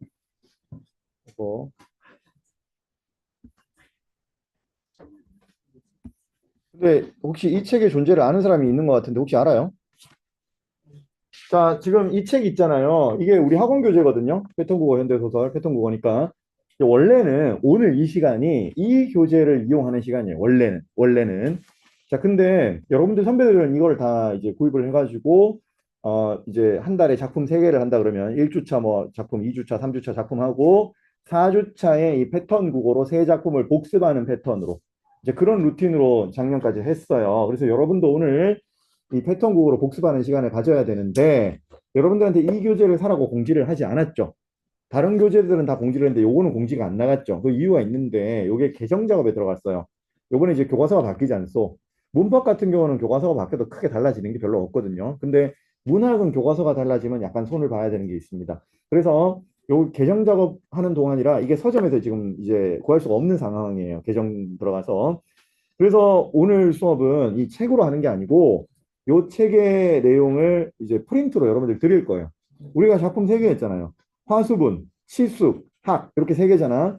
그것의 패턴 국어 버전의 교재를 프린트로 드릴 겁니다. 알겠죠? 자, 그러면 받고 뭘 하는지 설명을 또 들어요. 받으면 이름부터 쓰세요. 그 이름 쓰는 칸이 있습니다.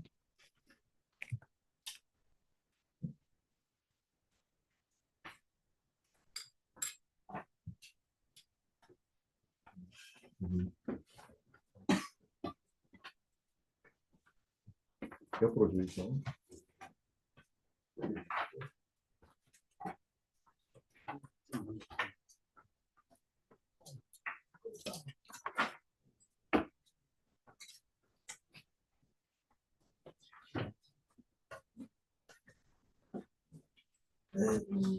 이름 썼죠? 그 옆에 수영이 줘라. 수영이가 그거 받아. 하나 남아요. 네, 주세요. 못 받은 사람 있어 혹시? 다 있죠?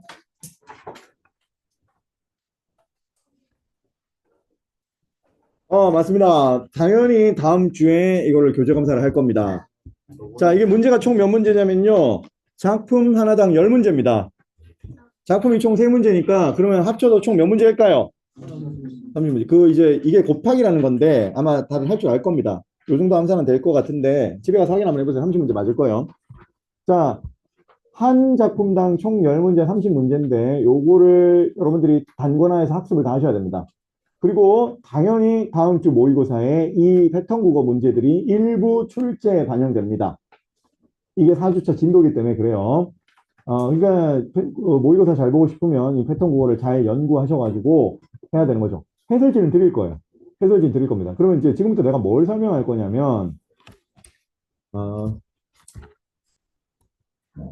지금부터 하는 얘기는 이제 내신 기간에 내신 교재를 정리할 때도 똑같이 적용되는 얘기예요. 내가 기회 날 때마다 틈틈이 늘 하는 얘기인데 항상 잘 안 되는 거라서 안타까워. 그런데 이번에 또 얘기를 한번 할 거예요. 자, 우선은 뭐부터 얘기할 거냐면 지금 작품 하나당 10개씩 있다 그랬죠. 문제가. 한 작품당 10문제가 있는데 그 10문제 중에 한 문제는 서술형이에요. 자, 화수분 한번 볼게요. 화수분의 5번입니다. 넘겨서 45쪽이에요. 화수분의 5번 문제 보세요. 서술형 문제가 나왔죠. 자, 잘 듣습니다. 서술형 문제를 정리하는 방법을 좀 알려드릴 거예요. 서술형 문제를 어떻게 공부하고 어떻게 정리하는지를 알려드릴 거라고. 그래서 지금부터 내 얘기를 잘 듣고 제발 내가 하라는 대로 해주세요. 니들 하고 싶은 대로 하지 말고 내가 하라는 대로 좀 해줘. 그러면 이제 뭐 어떻게 하는 것이냐? 우선은요, 해설지를 드릴 거예요. 서술형 문제는요, 네가 풀지 마. 풀지 마. 서술형 문제를 풀다는 게 뭘 의미하는 거냐면 네가 이걸 보면서 표현 방법과 효과를 서술해야지 조건이 이렇게 나왔지 그러면 내가 써야지 이게 효과가 뭘까 하고서 네가 네 생각대로 여기다 쓰고 그런 다음에 해설지 꺼내가지고 맞춰보면서 해설지 이렇게 나왔고 나는 이렇게 썼는데 이게 그럼 맞은 거야 틀린 거야 맞다고 할까 틀렸다고 할까 이러지 말라고. 서술형 문제를 답을 네 생각대로 쓰지도 말고 그렇게 생각대로 쓴 답을 채점을 네가 하지도 마. 왜 그러느냐? 그게 매우 비효율적이에요. 그렇게 공부하는 게 매우 비효율적이라고 서술형 문제는. 그럼 어떻게 하느냐? 서술형 문제는 풀지 말고 그냥 해설지를 단권하는 작업만 하세요. 그럼 해설지 단권하는 또 어떻게 하느냐? 일단 해설지 옆에 띄워볼게요. 이거 해설지 여러분들 다 드린다고 했어요. 줄 거야.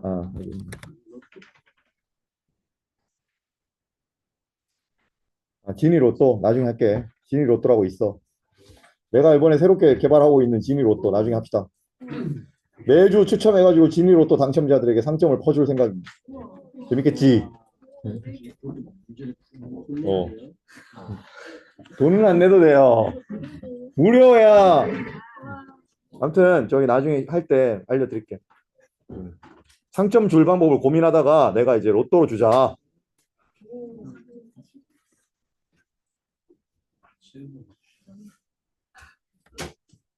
자, 지금 화수분 선택 정답지를 열었는데요. 여기서 5번 문제 해설지를 보겠습니다. 서술형 문제를 정리할 때는 해설지를 가지고 하는데 일단은 자 문제를 먼저 파악을 하세요. 문제가 뭘 물었나? 가에 드러난 표현 방법과 효과를 쓰라고 했어요. 이 가는 보시면 뭐냐면 화수분 형제들의 이름을 표현한 거예요. 첫째가 뭐 장자고 둘째가 거부고 뭐 셋째는 화수분이고 다 부자 이름 붙여놓은 거 있잖아. 그거의 효과를 물어본 거야. 너네 알 거예요. 이거 반어적 명명법이죠. 반어법이잖아. 자, 문제가 그거 물었구나라고 파악하고 답이 뭐가 나왔나를 보세요. 자, 그리고 답을 한번 적어 볼게요. 자, 가에 드러나는 표현 방법. 반어. 조금 키워가지고 할게. 반어 혹은 반어법 하면 되겠죠. 자, 효과라고 했어요. 효과 읽어볼게요. 화수분이에요. 화수분 일가가 처한 삶의 비극성, 가난으로 인한 비참한 삶을 더 강조하는 효과를 거두고 있다. 일단 모범 답안을 내가 한번 적었습니다. 적었고요. 여기서 키워드 처리만 해주세요. 자, 가에 드러난 표현 방법은 반어법이고 그것은 강조의 효과가 있다. 무슨 뭘 강조할까? 주제를 강조하겠지. 주제를. 표현법은 다 주제 강조하는 거예요. 주제가 뭔데? 비극성이죠. 삶의 비극성. 가난으로 인한 삶의 비극성. 그래서 자 키워드 3개 딱 잡았습니다. 이렇게 3개 잡고 끝나는 거예요. 나중에 공부할 때 요거 강조, 요거 복습하면 되는 거야. 자, 이런 식으로 모범 답안을 옮겨서 정리하고 거기서 필요한 키워드를 메타인지에서 단권하는 방법으로. 자, 근데 여기서 또 주의사항. 이게 제일 중요하지. 예를 들어 네가 이걸 알아. 이게 반어법이란 걸 알아. 왜? 통합국어에서 했거든. 많이 했거든 이거를. 그리고 반어법의 효과가 강조라는 것도 알아. 왜? 진의를 3년을 다녔거든. 반어법 강조라는 얘기를 한 2797만 20억 번 들었거든. 그리고 강조는 주제의 강조인데 사수분이 삶의 비극성이라는 주제도 알아. 물론 그 속에 피어난 휴머니즘도 있지만 그러니까 이 반어적 표현의 사용 효과가 화수분의 비극을 가난을 강조하는 효과가 있다는 걸 네가 확실히 안다면 그냥 냅둬. 뭐 하지 말고 평화변 잡지 말고 그냥 냅둬. 그냥 반어 정도만 적고 패스해. 아니면 이게 X 이래 놓든가 그냥. 알면 건들지 마. 모르면 해. 새롭게 알게 됐어. 몰랐던 사실을 새롭게 알게 됐어. 새로운 지식을 알게 됐어. 혹은 내가 약했던 부분을 좀 배우게 됐어. 그러면 정리해. 그러면 정리해서 다음에 또 볼 수 있도록 만들어. 시험 직전에 저것만 딱딱 보게 예쁘게 딱 만들어놔. 지금 막 쓰면서 외우지 말고 시험 직전에 볼 수 있도록 만들어 놓으라고. 아는 거는 넘기고 모르는 거는 정리를 해놔. 필요한 것만. 이게 핵심이야. 교재 정리의 핵심. 그렇게 해서 양을 줄이는 거야. 물론 여기서 끝나면 안 돼. 정답 해설까지 다 읽어봐야 돼. 여기는 해설지 내용을 전부 다 읽고 필요한 내용들을 다 옮긴 다음에 얘를 버리는 거야. 자, 그게 단권하잖아. 해설 읽어볼게. 화수분 형제는 각각 장자, 거부, 화수분으로 부유한 뜻의 이름이다. 그런데 그들은 현실은 다 시궁창. 이를 통해 볼 때 그들의 이름은 모두 반어적 명명법이다. 이러한 반어적 명명법 사용 효과는 비극을 더 강조하는 효과다. 자, 해설을 읽어봤더니 다른 내용 다 알겠는데, 반어적 명명법이란 말이 나왔네? 우와, 이렇게도 표현하는구나. 이름을 반어적으로 짓는 걸 반어적 명명법이라고 부르는 개념어가 존재하는구나. 이런 식의 개념어를 내가 몰랐네. 그러면 적어놔야 돼. 이거를 여기다 형광펜 칠하는 건 의미가 없어요. 해설지는 버릴 거니까. 요 키워드를 여기다 가져와가지고 하는 거야. 이거를 반어적 명명법이라는 이런 말이 있더라. 그러니까 이게 이 하수분에만 나오는 게 아니라 뭔가 이름을 이렇게 반대로 적는 그런 표현법이 존재하나 보다라는 걸 알 수가 있는 거지. 근데 만약에 네가 반어적 명명법을 알아. 왜 알아? 했거든. 통합국어에서 했거든. 그래서 아는 거 또 나왔네. 반어적 명명법 이거 알지? 통합국어에서 이미 해가지고 내가 이미 알고 있지. 그러면 굳이 하지 마. 그러면 굳이 여기다 옮기지 마. 바빠 죽겠는데. 자, 뭘 하라는 건지 알겠죠? 중요한 건 객관적으로 중요한 게 아니에요. 너한테 중요한 게 중요한 거야. 너한테 중요한 게 뭐야? 네가 잘 모르는 게 중요한 거야. 네가 새롭게 알게 됐거나 그동안 몰랐거나 이런 것들이 중요한 정보예요. 그것만 빠르고 효율적으로 스마트하게 정리하고 넘겨요. 서술형 문제는 이런 식으로 정리를 하는 거예요. 자, 하나 예시를 더 보여줄게요. 내가 여러분들 뭐 하나 오해하는 게 싫어가지고. 자, 시속 10번 가세요. 시속 10번. 넘겨서 한참 넘어가야 돼. 시속 10번 넘어가. 85쪽.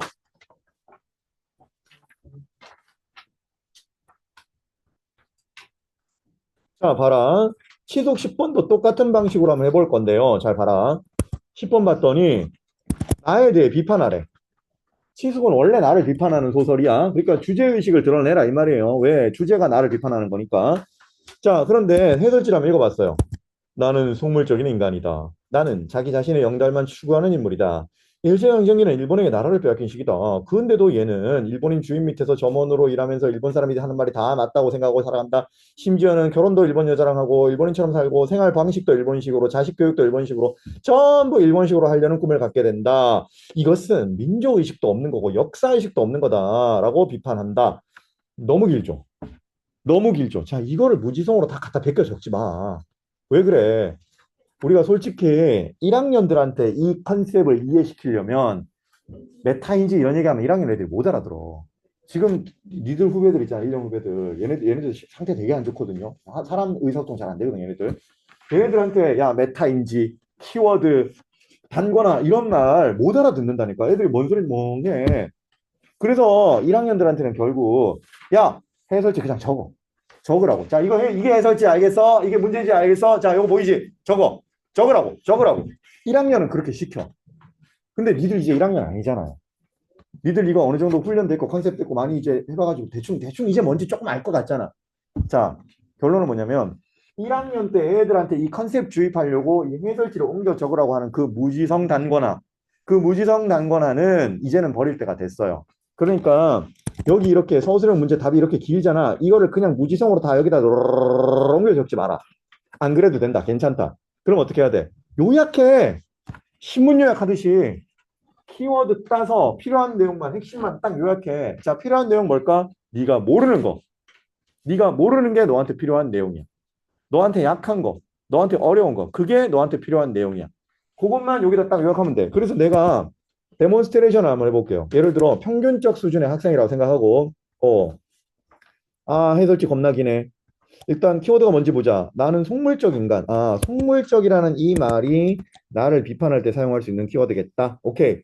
자신의 영달만 추구한다. 영달이 뭐였지? 이거 수업 시간에 들은 것 같은데 잘 먹고 잘 사는 게 영달이었다. 자기만 잘 먹고 잘 사는 걸 추구한다. 그 정도일 거고 여기 다른 것들은 다 괜찮은데 여기 봤더니 민족의식이 없다. 역사의식이 없다. 키워드는 요 4개 정도겠네. 이 나를 비판하는 말은 이 4개 정도면 되겠네. 그럼 4개로 적어야겠다. 비판 근거 1. 일단 속물적인 인간이다. 적인 인간이다. 그리고 자신의 영달만 추구한다. 그 다음에 민족의식 없다. 결여. 그 다음에 역사의식 없다. 요 네 가지 근거 정도로 이 나를 비판하면 되겠네. 그러니까 이게 이 주제죠, 주제. 주제의 근거 키워드죠. 나는 이런 사람이라는 근거 키워드. 자, 오케이. 이렇게 정리해놓고 넘겨. 이렇게 정리해놓고 넘겨. 근데 이것도 만약 이 내용을 다 알아, 네가. 이걸 수십 번 해가지고 이런 키워드가 너무 익숙하고 이거 당연하게 나한테 와다. 그러면 굳이 하지 마. 그러면 굳이 하지 마. 여기다가 내가 다 안다 하고 X 치고 넘겨. 그냥. 내가 이렇게 X 치고 넘겼다고 뭐라 안 그렇게. 왜? 이거를 자신 있게 이렇게 X 치고 넘겼다면 이 X를 친 아이는 아, 나 이거 진짜 알아요. 이런 뜻이거든. 아니면 그게 아니면 그냥 대충 X 치고 안다고 우겨야겠다라고 사기치는 거나 둘 중 하나거든. 그렇게 사기치면 어쩔 수 없어. 그건 그냥 사기꾼으로 크면 돼. 문제는 네가 제대로 메타인지 해가지고 아 이거 정말 저한테 필요 없어서 제가 안 했습니다라고 한 그거를 인정받는 게 중요해 나한테. 자 됐어요. 그렇게 하고 그럼 여기서 또 해설도 읽어볼게요. 읽어봤더니 나의 인물대물 속물적 아니만 챙기는 반역사적인 반민족적인 같은 표현을 활용해 설명하면 된다 뭐 이런 말이 나오죠. 읽어봤더니 아 그래 반역사적 반민족적이란 말을 쓰네. 이게 그러니까 민족의식이 없다라는 이 말을 반민족적이다 이렇게도 표현하네.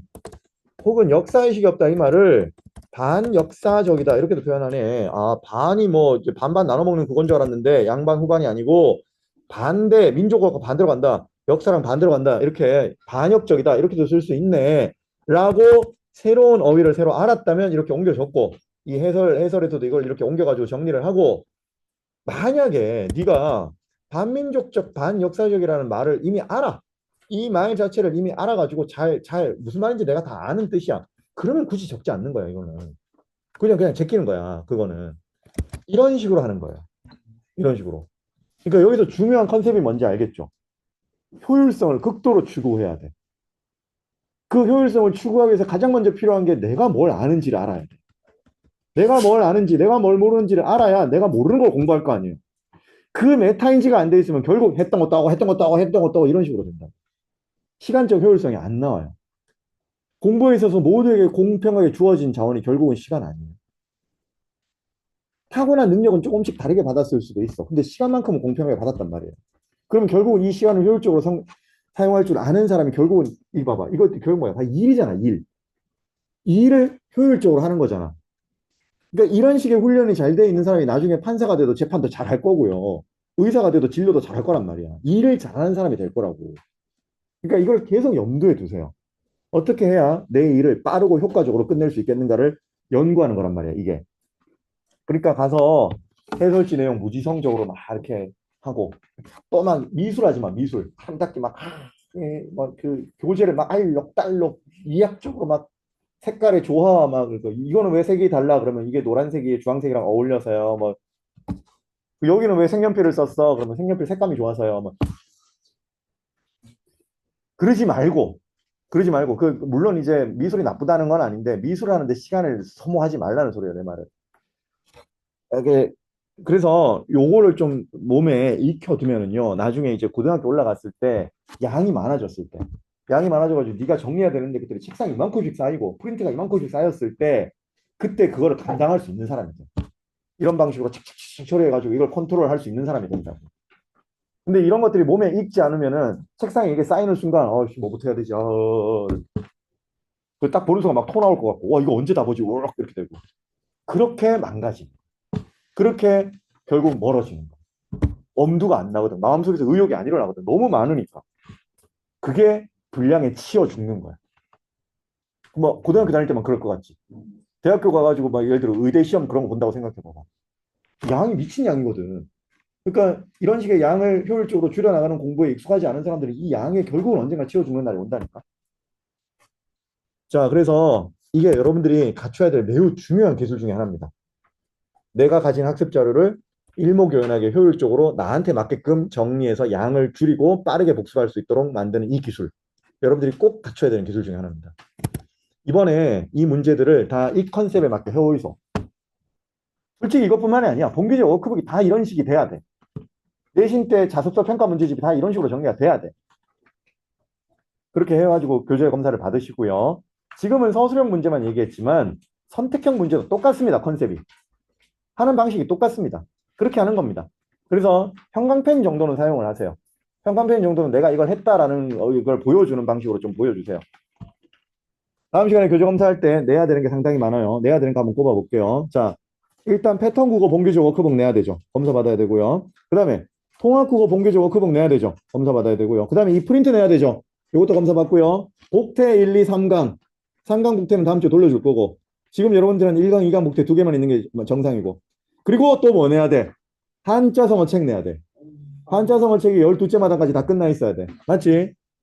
그것도 미리미리 써야 돼. 그것도 모의고사 전날에 그것만 쓰다가 공부 못하는 일이 생긴다고. 자, 이해됐죠? 이런 식으로 교재 정리 잘 마치고 모의고사 깔끔하게 끝내고 상점도 받으시고 내신 예쁘게 들어갑시다. 자, 바로 복태 보죠. 바로 복태 보고 집에 일찍 가자. 화장실 정수에 간 사람 빨리 갔다 와 그러면. 너무 일찍 가는 거 아니야?